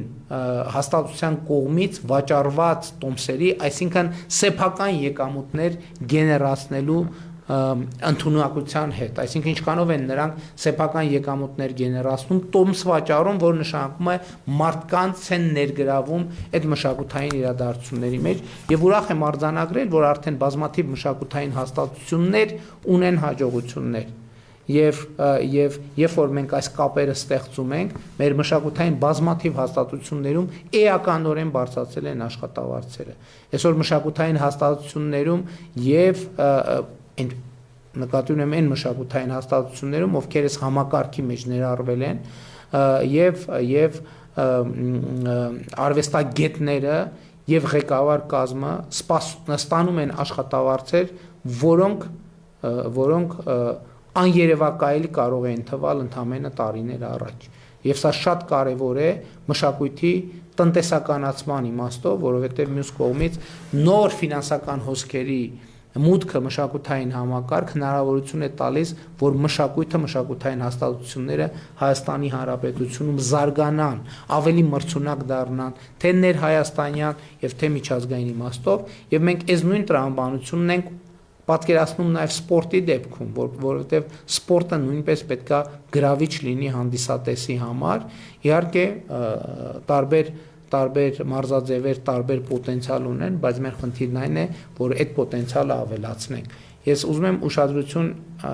հրավիրեմ հետևյալ հանգամանքի վրա։ Մենք չենք դնում մշակույթի կամ սպորտի ինքնաֆինանսավորման խնդիր։ Մենք այդ խնդիրը չենք դնում։ Մենք ասում ենք, որ կառավարությունը պատրաստ է այնքան ավելացնել ֆինանսավորումը, ինչքան օրինակ մշակութային հաստատությունները իրենք կավելացնեն իրենց ֆինանսավորումը, այդ թվում մշակութային շուկայում ակտիվ գործունեություն մատուցելով եւ իրեն ծառայություններ, որովհետեւ մշակույթը նույնպես ծառայություն է։ Սա շատ կարեւոր է արձանագրել։ Ցանկացած մշակույթ ծառայություն է եւ նույնիսկ դասական մշակույթը, որը մենք այսօր մի քիչ երկնային ենք եւ ոչ թե հողեղեն ենք ընկալում, ժամանակին ինքը ստեղծվել է հենց որպես ծառայություն։ Ժամանակին ինքը ստեղծվել է հենց որպես տնտեսական գործունեության արգասիկ։ Սա շատ կարևոր հանգամանք է մշակույթի տնտեսականացման մեր գաղափարախոսությունը, մեր պատկերացումը հասկանալու համար։ Հաջորդ կետը մեր նախընտրական ծրագրի կոչվում է առողջ ապրելակերպ։ Առողջ ապրելակերպը ոչ միայն առողջությունը պահպանելու, այլև երջանկության եւ բարեկեցության համար էական գործոն է։ Այն ներառում է առողջ սննդակարգը, ֆիզիկական ակտիվությունը, ֆիզիկական կուլտուրան եւ զանգվածային սպորտը։ Քաղաքացիական պայմանագիր կուսակցության ձևավորած խորհրդանական մեծամասնությունը եւ կառավարությունը կխրախուսեն առողջ ապրելակերպը եւ դրան ուղղված ծրագրեր կիրականացնեն, խթանելով հատկապես սպորտով զբաղվելը երեխաների շրջանում։ Յուրաքանչյուր դպրոցահասակ երեխա պետք է ունենա հնարավորություն զբաղվելու սպորտով իր նախասիրությամբ։ Իհարկե, այս վերջին կետը արդեն անդրադարձա մշակույթի հատվածում եւ միջոցառումների հատվածում էլ կանդրադառնամ։ Մենք լայնորեն եւ դպրոցների եւ մանկապարտեզների շրջանակներում, բայց նաեւ Հայաստանում մշակութային եւ սպորտային ենթակառուցվածքը զարգացնելու ենք եւ սա առողջ ապրելակերպը մեր պատկերացմամբ կարևորագույն ուղղություններից մեկն է մեր հանրային կյանքի։ Հաջորդ կետը սոցիալական համերաշխությունն է։ Սոցիալական համերաշխության առանցքային սկզբունքն այն է, որ մարդը իր բարեկեցության աստիճանին հասնում է սեփական աշխատանքի միջոցով։ Հետևաբար պետության սոցիալական քաղաքականության առանցքում պետք է լինի մարդուն ավելի բարձր վարձատրվող աշխատանք ունենալու կամ սեփական ձեռնարկությունն ավելի շահութաբեր դարձնելու համար անհրաժեշտ կարողություններով օժտելը, ինչը հնարավոր է միայն կրթության միջոցով։ Միևնույն ժամանակ սոցիալական համերաշխությունն անհնար է առանց ներառականության։ Պետությունը պետք է հետևողական քայլեր ձեռնարկի կանանց տնտեսական հզորացման ուղղությամբ, վերացնելով բոլոր այն խոչընդոտները, որոնք խանգարում են կանանց լիարժեք ներգրավվածությանը աշխատասյուկայում, ձեռնարկատիրության եւ պետական կառավարման մեջ։ Պետությունը պետք է երաշխավորի նաեւ հավասար հնարավորություններ եւ հասանելի միջավայր հասարակության բոլոր խմբերի, այդ թվում հաշմանդամություն ունեցող անձանց եւ ավագ սերնդի ներկայացուցիչների համար, որպեսզի նրանք կարողանան իրացնել իրենց տաղանդն ու ներուժը կրթության եւ աշխատանքի մեջ։ Ներառականության հայեցակարգի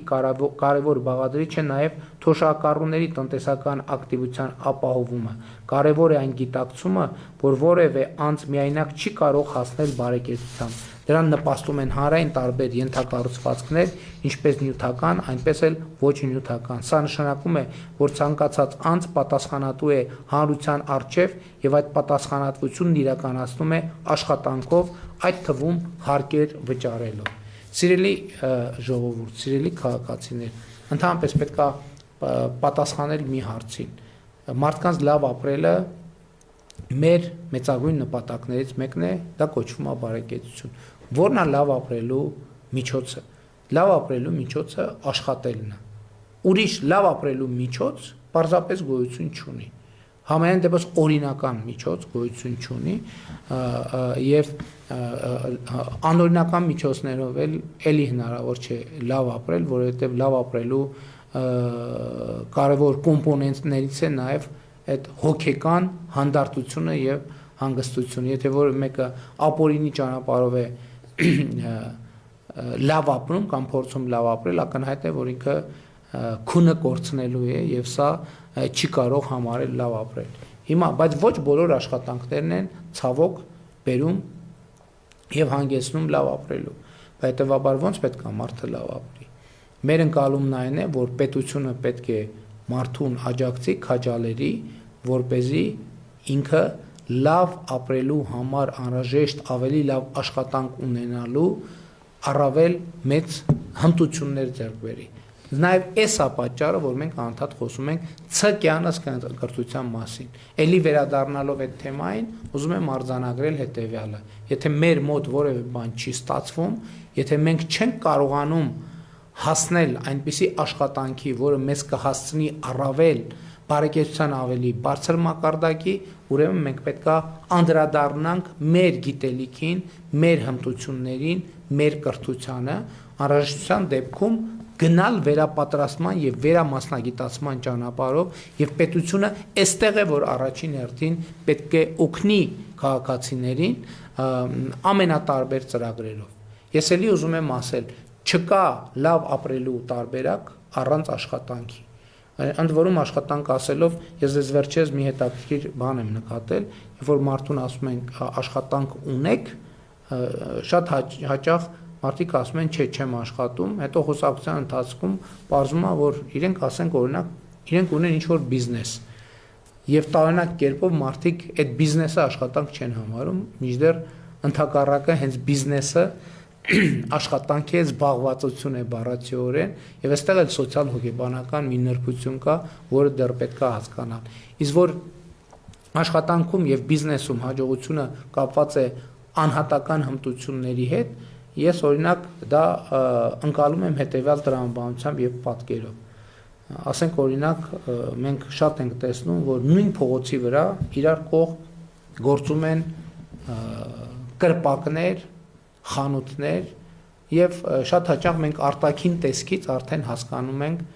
եւ հետագա ուսումնասիրությունից էլ պարզում ենք, որ այս մի կրպակի գործերը լավ են, այս մյուս կրպակի գործերը վատ են։ Այս մի կրպակը զարգանում է, կողքին անմիջապես գտնվող կրպակը ընդհակառակը գնում է քայքայման եւ փակման ճանապարհով։ Նույն փողոցը, նույն տարածքը, նույն երկիրը, նույն համակարգը, նույն հաճախորդները։ Իսկ ինչն է պատճառը, որ կպած, ես համոզված եմ, որ դուք եք ձեր թաղամասերում, ձեր մոտակայքում նայեք եւ կտեսնեք այդպիսի իրավիճակներ, որ իրար կպած երկու կրպակ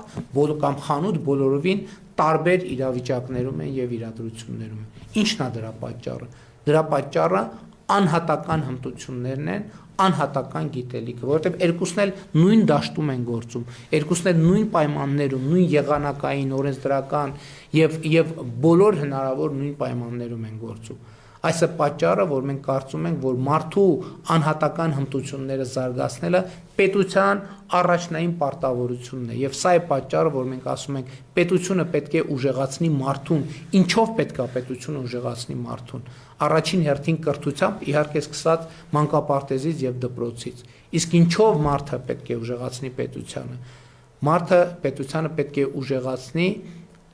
հարկեր վճարելով, որովհետև այդ վճարված հարկերի միջոցով այդ թվում պետությունը մարդկանց նորից եւ ավելի ուժեղացնելու հնարավորություն է ստանում։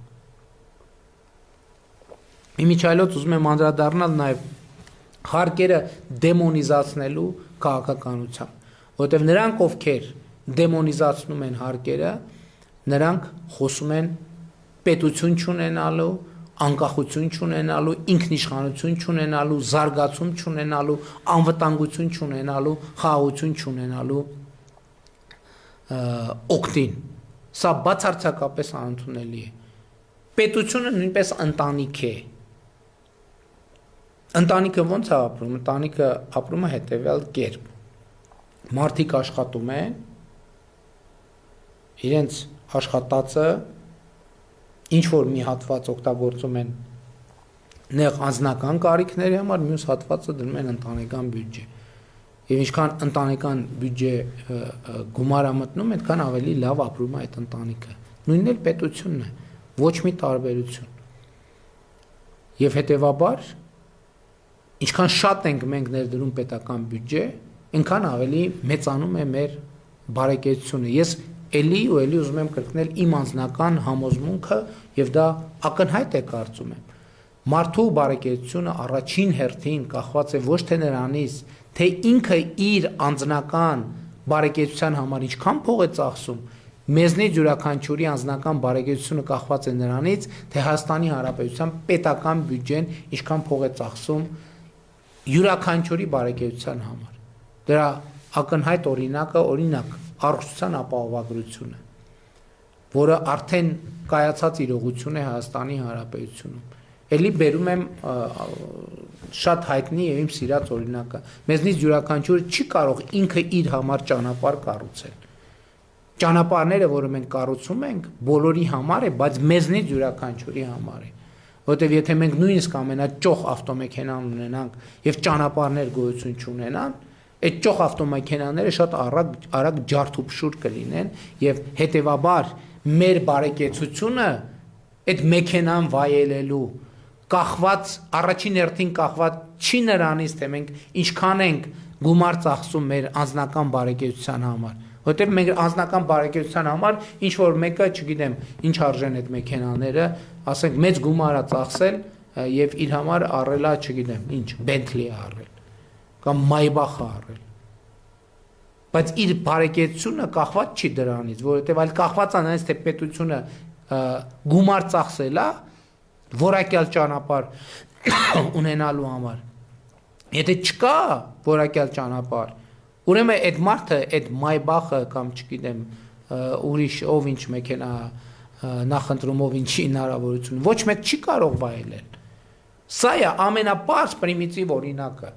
Պատկերացրեք, մարդը ունի հնարավորություն ձեռք բերել S դասի Mercedes, բայց երկրում չկան ճանապարհներ։ Այդ Mercedes-ը շատ արագ քարուքանդ կլինի։ Կամ ես միշտ այդ օրինակն եմ բերում, ասում եմ պատկերացրեք մի մարդ հսկայական առանձնատուն է կառուցել։ Ճոխ առանձնատուն է կառուցել։ Արդյոք ինքը իր բարեկեցության համար ծախսել է հսկայական գումար, բայց արդյոք նա հենց դրանից է առաջին հերթին կախված իր բարեկեցությունը։ Ոչ, որովհետև եթե օրինակ պետությունը գումար ծախսած չծախսի եւ կոյուղի գոյություն չունենա, այդ մարդը այդ դղյակում չի կարող բարեկեցիկ ապրել։ Եթե պետությունը գումար չծախսի եւ ջրագծեր գոյություն չունենան, այդ մարդը այդ դղյակի մեջ չի կարող բարեկեցիկ ապրել։ Եթե պետությունը գումար չծախսի էներգամատակարարման եւ գազամատակարարման համակարգեր անցկացնելու վրա, այդ մարդը չի կարող բարեկեցիկ ապրել։ Եթե պետությունը գումար չծախսի ճանապարհներ կառուցելու համար, այդ մարդը այդ դղյակում չի կարող բարեկեցիկ ապրել։ Եթե պետությունը գումար չծախսի իրավակարգ եւ անվտանգություն ապահովելու համար, ասենք օրինակ ոստիկանություն չլինի երկրում, քննչական մարմիններ չլինեն, 10 օրվա ընթացքում այդ դղյակից քարերը կմնան, որովհետեւ այնց կթալանեն, որ այդ մարդու վրա սկի խաբար չի լինի։ Եթե պետությունը գումար չծախսի առողջապահական համակարգ ունենալու համար, այդ դղյակը, այդ մարդը չի կարող վայելել։ Եվ այլն, այսպես դպրոց, մանկապարտեզ եւ ամենատարբեր բաներ։ Սա է պատճառը, որ ես ուզում եմ ասել, որ մարդու բարեկեցությունը հետևաբար առաջին հերթին կախված է ոչ թե նրանից, թե ինքը իր բարեկեցության համար ինչքան գումար է ծախսում, այլ կախված է նրանից, թե պետությունը այդ մարդու բարեկեցության վրա ինչքան գումար է ծախսում։ Եվ իմիջիայլոց ուզում եմ հետևյալն էլ ընդգծել, շատ խոսվում է փոքր եւ միջին բիզնեսի վերաբերյալ, բայց մեր փորձը ինչ է ցույց տալիս։ Եթե լինում են մեծ սողանցքներ են լինում, այդ փոքր եւ միջին բիզնեսի հարկային արտոնություններից օգտվում են խոշորները, ինչպես կտրտում են իրենց բիզնեսները դարձնում, մի հատ խոշոր բիզնեսը դարձնում են 15 հատ փոքր բիզնես եւ հանգիստ շրջանցում են հարկային համակարգերը։ Իհարկե մենք նաեւ հետագա շարադրման մեջ կտեսնենք այդ թեման, որ մենք իհարկե աշխատում ենք եւ կաշխատենք միշտ հարկային հնարավորինս լավ համակարգ եւ կանխատեսելի համակարգ ունենալու շուրջ եւ մենք այս թեմայով բաց ենք քննարկումների համար, մենք քննարկում ենք եւ կշարունակենք քննարկել եւ կանխատեսելի համակարգ ներդնելը մեզ համար առաջնային խնդիր է, բայց հարկերի դեմոնիզացիան հակապետական գործունեություն է, դա նշանակում է ավիրել բարեկեցության բոլոր հնարավորությունները, դա նշանակում է ձևախեղել բարեկեցության հնարավորությունները, դա նշանակում է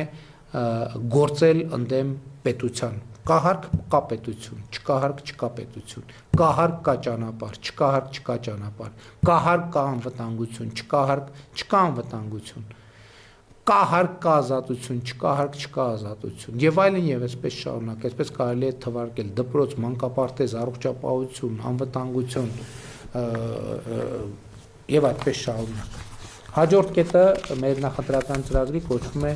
շրջակա միջավայրի նկատմամբ հոգատար վերաբերմունքը եւ մենք կարծում ենք, որ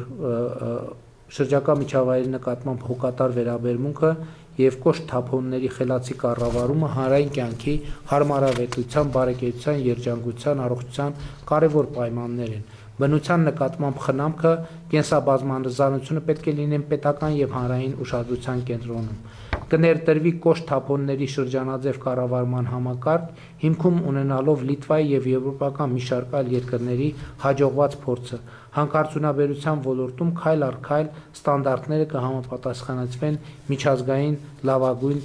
փորձին։ Հաջորդ կետը վերաբերվում է ջրին, եւ ես ասել եմ, որ ջրային խնդիրները մեզ համար առաջիկա 5 տարում լինելու են 5 առաջնահերթությունների մեջ եւ ես նույնիսկ այդ հարցը համեմատության մեջ եմ դնում խաղաղության օրակարգի հետ։ Իսկ մեր նախընտրական ծրագրում հարցը ձևակերպված է այսպես. ջուրը ուրախության եւ երջանկության համոզիչ սիմվոլներից է։ Միջալյուց նկատել եք, որ այդ թվում մեր Վարդավառի ավանդույթները ենթադրում են, որ իսկապես ջուրը մեր իրականության մեջ ուրախության եւ երջանկության սիմվոլներից է։ Եվ դրա հասանելիության, ջրի հասանելիության շարունակական աճը պետք է դառնա Հայաստանի Հանրապետության բնակիչների ուրախության եւ երջանկության ամենահամոզիչ արտահայտությունը։ Առաջիկա հնգամյակում առանձնահատուկ ուշադրություն կդարձվի խմելու եւ ոռոգման ջրի կուտակմանը, կորուստների նվազեցմանը, ջրախնայող տեխնոլոգիաների ներդրմանը, ջրի հասանելիության ընդլայնմանը։ Հատուկ ուշադրություն պետք է դարձվի նաև ջրի նկատմամբ խնայող եւ հոգատար հանրային վերաբերմունքի եւ վարքականոնի ձևավորմանը, այդ թվում կրթական համակարգի միջոցով։ Երկարաժամկետ հեռանկարում պետք է բացառել օգտագործված ջրի առանց մաքրման բաստողումը բնություն։ Հանրապետության բոլոր բնակավայրերում կան ջրային խնդիրներ, եւ մենք ասում ենք, որ այդ ջրային խնդիրները մեր առանձնահատուկ ուշադրության կենտրոնում են լինելու 3 հիմնական ուղղություններով՝ խմելու ջուր, որտեղ մենք պետք է ապահովենք երկարաժամկետում 24-ժամյա ջրամատակարարում, ոռոգման ջուր, մենք պետք է լայնորեն ընդլայնենք ոռոգելի տարածքները մեր երկրում եւ իհարկե շատ կարևոր է արձանագրել, որ երկարաժամկետ հեռանկարում պետք է բացառել օգտագործված ջրի առանց մաքրման բաստողում բնություն։ Այսինքն օգտագործված ջուրը պետք է մաքրվի, նոր բաց թողնվի բնություն եւ սա է կարևորագույն պայմաններից մեկը մեր երկրում ջրային խնդիրները ապահովելու։ Իհարկե, լավ լուրն այն է, որ Հայաստանի Հանրապետության լեռնաշխարհում բավարար չափով ջրային ռեսուրսներ հիմա այս տարվա եղանակն է դա ցույց տվեց, ձևավորվում են, մեր խնդիրն է այդ ջրային ռեսուրսները կուտակել եւ ճիշտ կառավարել եւ ջրային հարցերը մեզ համար լինելու են բացարձակ առաջնահերթություն։ Ջրի կառավարում, բայց նաեւ այստեղ էլ կրթական հարց կա եւ նաեւ ջրի նկատմամբ խնամքը, ջրի նկատմամբ հատուկ վերաբերմունքը նույնպես կարևոր պայման է, թե ինչ հաջողությամբ մենք այս խնդիրները կարողանանք լուծել։ Եվ դրա մասին ես կառավարության նիստերում եմ անդրադարձել, իհարկե պարզ հարց չի, ես խոսում եմ, բայց ես ինքս էլ նկատում եմ, որ շատ դժվար է այդ նոր գործելակերպը որդեգրել։ Օրինակ, այդքան ես խոսում եմ, ինքս ասում եմ, բայց շատ հաճախ արձանագրում եմ, հազար ներողություն ես կներեք մի քիչ բանի հիգիենայի թեմաների մասին խոսելու համար, անդադ արձանագրում եմ, որ ատամներ լվանալիս շատ հաճախ ջրի ծորակը շարունակաբար ինչպես նախկինում բաց եմ թողում եւ մենք թերևս պետքա որդեգրենք այն կուլտուրան, որ մասնավորապես ատամ լվանալիս պետքա ոչ թե հոսող ջուրը հոսող թողնենք, այլ բաժակով դա անենք, որպեսզի նման զարգացումները բացառենք։ Ընդ որում, ասենք մենք չենք պատկերացնում, որ ենթադրենք Երևանի մասշտաբով միայն վերցնենք, ամեն մեկս 5 վայրկյան ծորակը ավել բաց թողեք, այդ տասնյակ հազարավոր լիտր ջուր է, որը կարող է էլի տասնյակ հազարավոր այլ մարդկանց այդ նույն կարիքները հոգալ։ Իհարկե սա երկարաժամկետ process է, ես օրինակ խոստովանում եմ, որ ես ինքս անընդհատ դրա մասին խոսում եմ, փորձում եմ աշխատել, բայց դա միջև դառնա սովորություն, շատ երկար ժամանակ կանցնի, շատ կարևոր է, որ մենք չվախենանք, խոսենք եւ խոստովանենք, որ փորձում ենք չի ստացվում, բայց եթե հետեւականորեն փորձենք, հաստատ մի օր կստացվի եւ մենք մեր կյանքում, այդ թվում ջրային կյանքում, մենք այդ արդյունքները անպայման կտեսնենք։ Իհարկե ջրի հետ կապված այլ ծրագրեր նույնպես կան եւ այդ թվում հաջորդ 16-րդ գյուղատնտեսություն բաժնում, որտեղ մենք ասում ենք, որ գյուղատնտեսություն ասելով այլևս պետք է հասկանալ նախ եւ առաջ ինտենսիվ գյուղատնտեսություն եւ բոլոր ջանքերը կենտրոնացնել Հայաստանում ինտենսիվ գյուղատնտեսությունը ընդլայնելու վրա։ Օրգանիկ եւ փորձարարական գյուղատնտեսությունը նույնպես պետք է դիտարկել այս տրամաբանության մեջ։ Եվ սրա մասին էլ մենք բազմիցս ենք խոսել,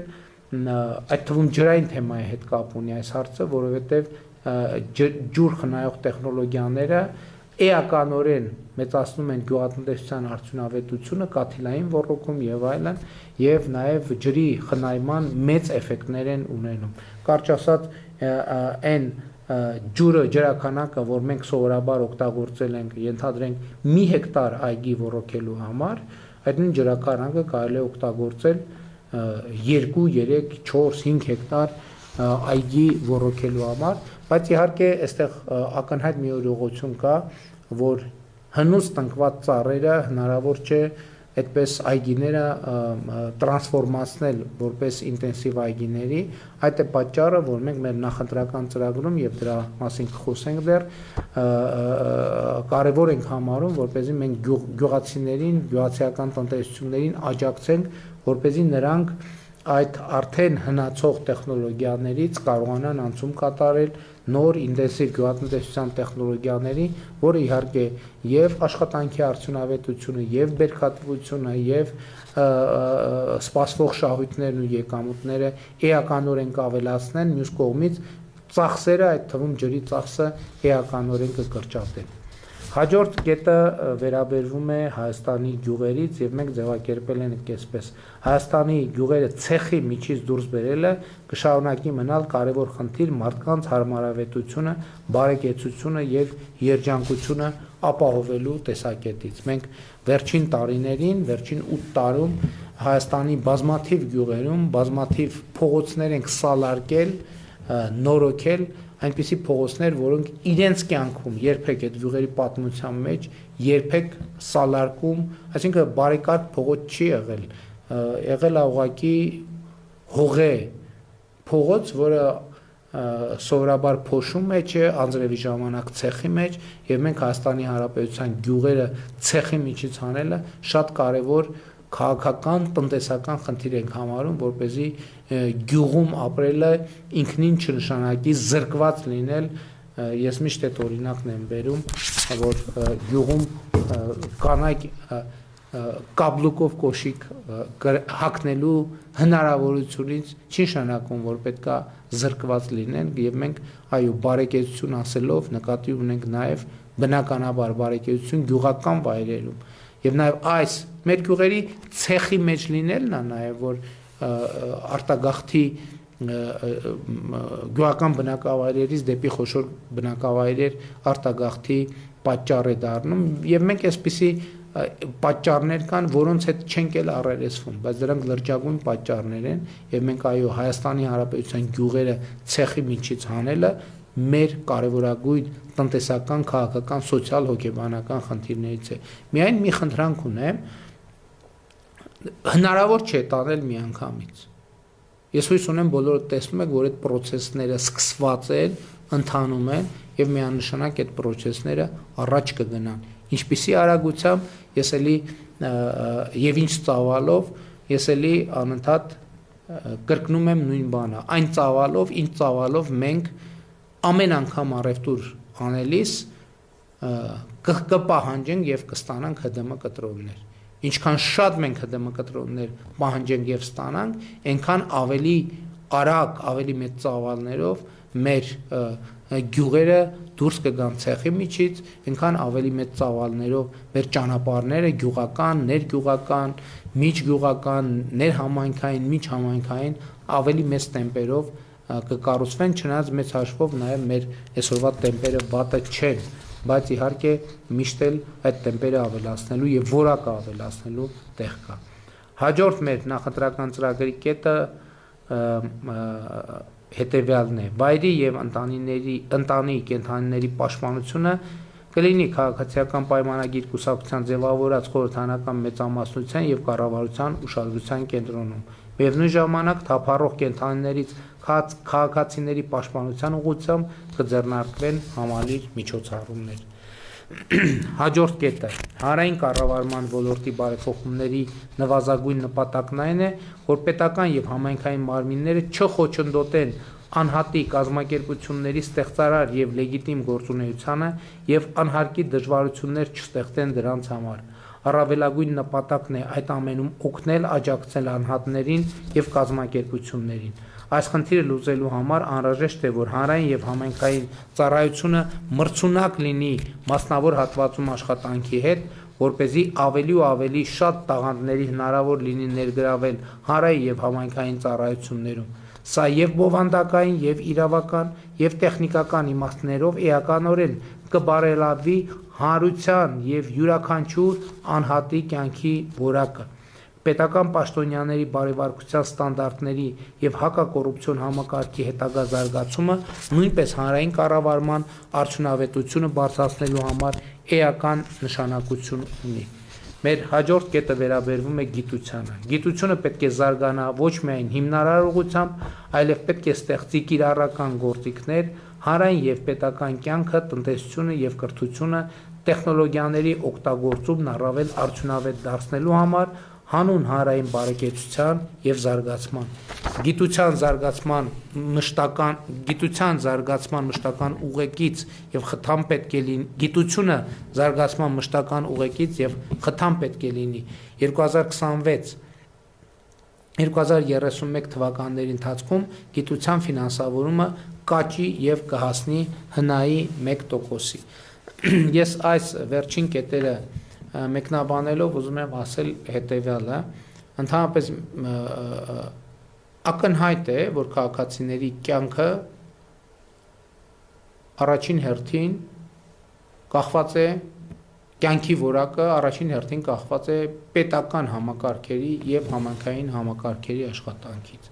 Ինչքան որակյալ է պետական համակարգի աշխատանքը, այնքան որակյալ է քաղաքացիների կյանքը։ Սա աքսիոմա է, սա կարծում եմ ակնհայտ է։ Հիմա որպեսզի պետական համակարգի աշխատանքը լինի որակյալ, պետք է պետական համակարգում աշխատեն հնարավորինս որակյալ կադրեր։ Որպեսզի պետական համակարգում աշխատեն հնարավորինս որակյալ կադրեր, պետական համակարգում աշխատանքը պետք է գրավիչ լինի լավ եւ բարձր որակավորում ունեցող մասնագետների համար։ Որպեսզի լավ եւ բարձր որակավորում ունեցող մասնագետների համար պետական աշխատանքը լինի գրավիչ, պետական համակարգում վարձատրությունները պետք է լինեն մրցունակ մասնավոր հատվածի հետ։ Եվ սա շատ կարևոր արձանագրում է։ Ասենք օրինակ մենք եղել են դեպքեր, երբ որ բարձր որակավորում ունեցող մարդկանց հրավիրել են պետական համակարգում աշխատանքի։ Մարդը հստակ ասել է, որ ինքը մեծ պատիվ կլինի իր համար ծառայել պետությանը եւ ժողովրդին, բայց այդ եղած աշխատավարձերի պայմաններում ինքը չի կարող դա անել օբյեկտիվ պատճառներով, որովհետեւ ինքը օրինակ ամիսը այսքան վարկ ունի վճարելու եւ ինքը համարել է, որ ինքը ունի այնպիսի աշխատանք, որ կարող է իր ընտանիքի համար այդպիսի ծախսեր անել։ Բայց հիմա եթե իր աշխատանքը փոխի, ինքը չի կարող այդ վարկերը սպասարկել։ Իսկ պետական համակարգում շատ թե քիչ մրցունակ, թեկուզ նեղվելով այդ խնդիրը լուծելու հնարավորություն տվող աշխատավարձեր չկան։ Եվ ես սա ասում եմ հատուկ այն բարեփոխումները, որ մենք անում ենք պետական համակարգում, կատարողականի հիման վրա վարձատրության համակարգը ներդնելու համար, սիրելի հայրենակիցների, վերջո եկեք արձանագրենք, որ այդ որոշման շահառուն առաջին հերթին դուք եք Հայաստանի Հանրապետության յուրաքանչյուր քաղաքացի, եւ ինչքան որակյալ լինի պետական համակարգի աշխատանք, այնքան ավելի շատ օգուտներ կստանաք դուք։ Եվ ես էլի ուզում եմ վերել առողջության ապահովագրության համակարգը։ Եվ որ ես անցյալ տարի արդեն դուք գիտեք, որ առողջության ապահովագրության համակարգը մենք պետք է ներդնեինք, չեմ հիշում կոնկրետ երբ, բայց պլանավորված էլ ավելի վաղ, բայց անդադ չէր ստացվում ամենատարբեր պատճառներով։ Երբ որ մենք նախորդ տարի ներդրեցինք առողջության ապահովագրության համակարգը, ներողություն, կատարողականի հիման վրա վարձատրության համակարգը, դա ինձ լրացուցիչ վստահություն տվեց, որպեսզի ես պետական համակարգի առաջ խնդիր դնեմ, ասեմ գնացեք եւ աշխատեք, անհրաժեշտության դեպքում աշխատեք գիշեր-ցերեկ, որպեսզի 2026 թվականի հունվարի 1-ից համակարգը աշխատի։ Եվ ել եմ ասում, այդ համակարգը պետք է հնարավորություն տա պետական պաշտոնյային լինել գերկենտրոնացած իր աշխատանքի վրա, գերկենտրոնացած, եւ որևէ մեկը, որևէ բան չպետք է շեղի պետական պաշտոնյային իր աշխատանքից, այդ թվում հազար ներողություն ընտանիքի անդամները եւ ընտանիքի փոքր եւ ամենօրյա հոգսերը։ Պաշտոնյան պետքա կենտրոնացած լինի իր աշխատանքի վրա, որպեսզի իր առջև դրված խնդիրները լուծի։ Իսկ այդ լուծված խնդրից ով է շահում, շահում է Հայաստանի Հանրապետության քաղաքացին։ Եվ դրա ամենավառ օրինակը առողջության ապահովագրության համակարգն է, եւ ես ուրախությամբ եմ արձանագրում, որ այսօր Հայաստանի Հանրապետության 100,000-ավոր քաղաքացիներ վայելում են առողջության ապահովագրության համակարգը, եւ առողջության ապահովագրության համակարգի համընդհանուր ապահովագրության համընդհանուր համակարգի ներդրման գործում իհարկե այս հանրային կառավարման ոլորտում մեր իրականացրած բարեփոխումները ունեն շատ էական եւ շատ կոնկրետ նշանակություն։ Իսկ ընդհանուր առմամբ նաեւ մենք վերջին տարիներին գիտության ֆինանսավորումը էականորեն բարձրացրել ենք, մեծացրել ենք եւ մենք նաեւ գիտության գործիքները մտադիր ենք ավելի ու ավելի շատ օգտագործել հանրային կառավարման տիրույթում, որովհետեւ մենք ուզում ենք, որ մեր գիտությունը շարունակական զարգանա, որպեսզի այդ թվում կառավարությանը եւ տնտեսությանը փորձագիտական եւ պրակտիկ տեխնոլոգիական կոնկրետ լուծումներ առաջարկի, սրա համար գիտությունը պետք է ֆինանսավորվի եւ մենք մտադրված ենք առաջիկա հնգամյակի ընթացքում հասնել գիտության ֆինանսավորումը հնայի 1% հասցնելու նպատակին։ Իհարկե այստեղ շատ կարևոր է, որ այդ ներդրումները լինեն ճշգրիտ, որպեսզի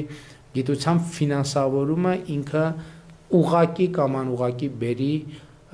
պետական նոր եկամուտներ Հայաստանի Հանրապետության պետական բյուջեի համար, որպեսզի այս ֆինանսավորման արդյունքում պետությունը, հանրությունը ոչ թե կորցնի, այլ շահի։ Եվ ես համոզված եմ, որ մենք հենց այդպես էլ կվարվենք։ Եվ ի վերջո մեր ուրեմն տեքստային, խոսույթային հատվածը հաջորդ կոչվում է տնտեսական զարգացումը պետական շահ։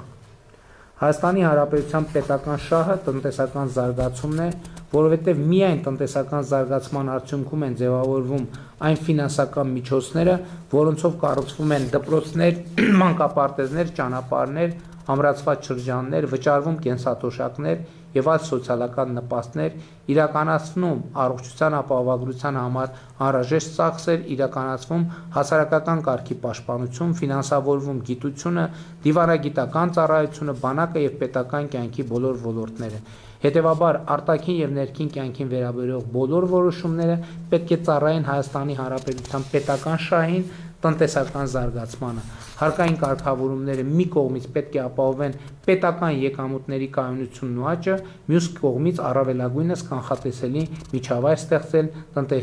տնտեսվարողների համար։ 26-2031 թվականների ժամանակահատվածում հարկային օրենսգիրքը փոփոխության կենթարկվի տարեկան առավելագույնը 1 անգամ, ինչպես նաև միջոցներ կձեռնարկվեն հարկային օրենսգիրքը հնարավորինս կանխատեսելի դարձնելու ուղղությամբ։ Քաղաքացիական պայմանագիր կուսակցության ձևավորած կառավարությունը եւ խորհրդարանական մեծամասնությունը քննարկումներ կսկսեն այս ուղղությամբ գաղափարի իրատեսականությունը գնահատելու համար։ Եթե պայմանական ասենք, այսքանն էր մեր նախընտրական ծրագրի նարատիվային հատվածը, այսինքն զուտ հայեցակարգային տեքստային հատվածը, որից հետո մենք նշում ենք այն կոնկրետ քայլերը, որոնք կիրականացնենք 2026-ից 2031 թվականի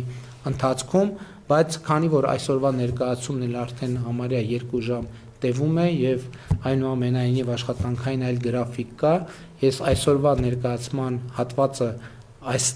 այստեղ կընդհատեմ, կդադարեցնեմ եւ թերևս վաղը էլի նույն ժամին ես արդեն կներկայացնեմ այն կոնկրետ կետերը, որոնք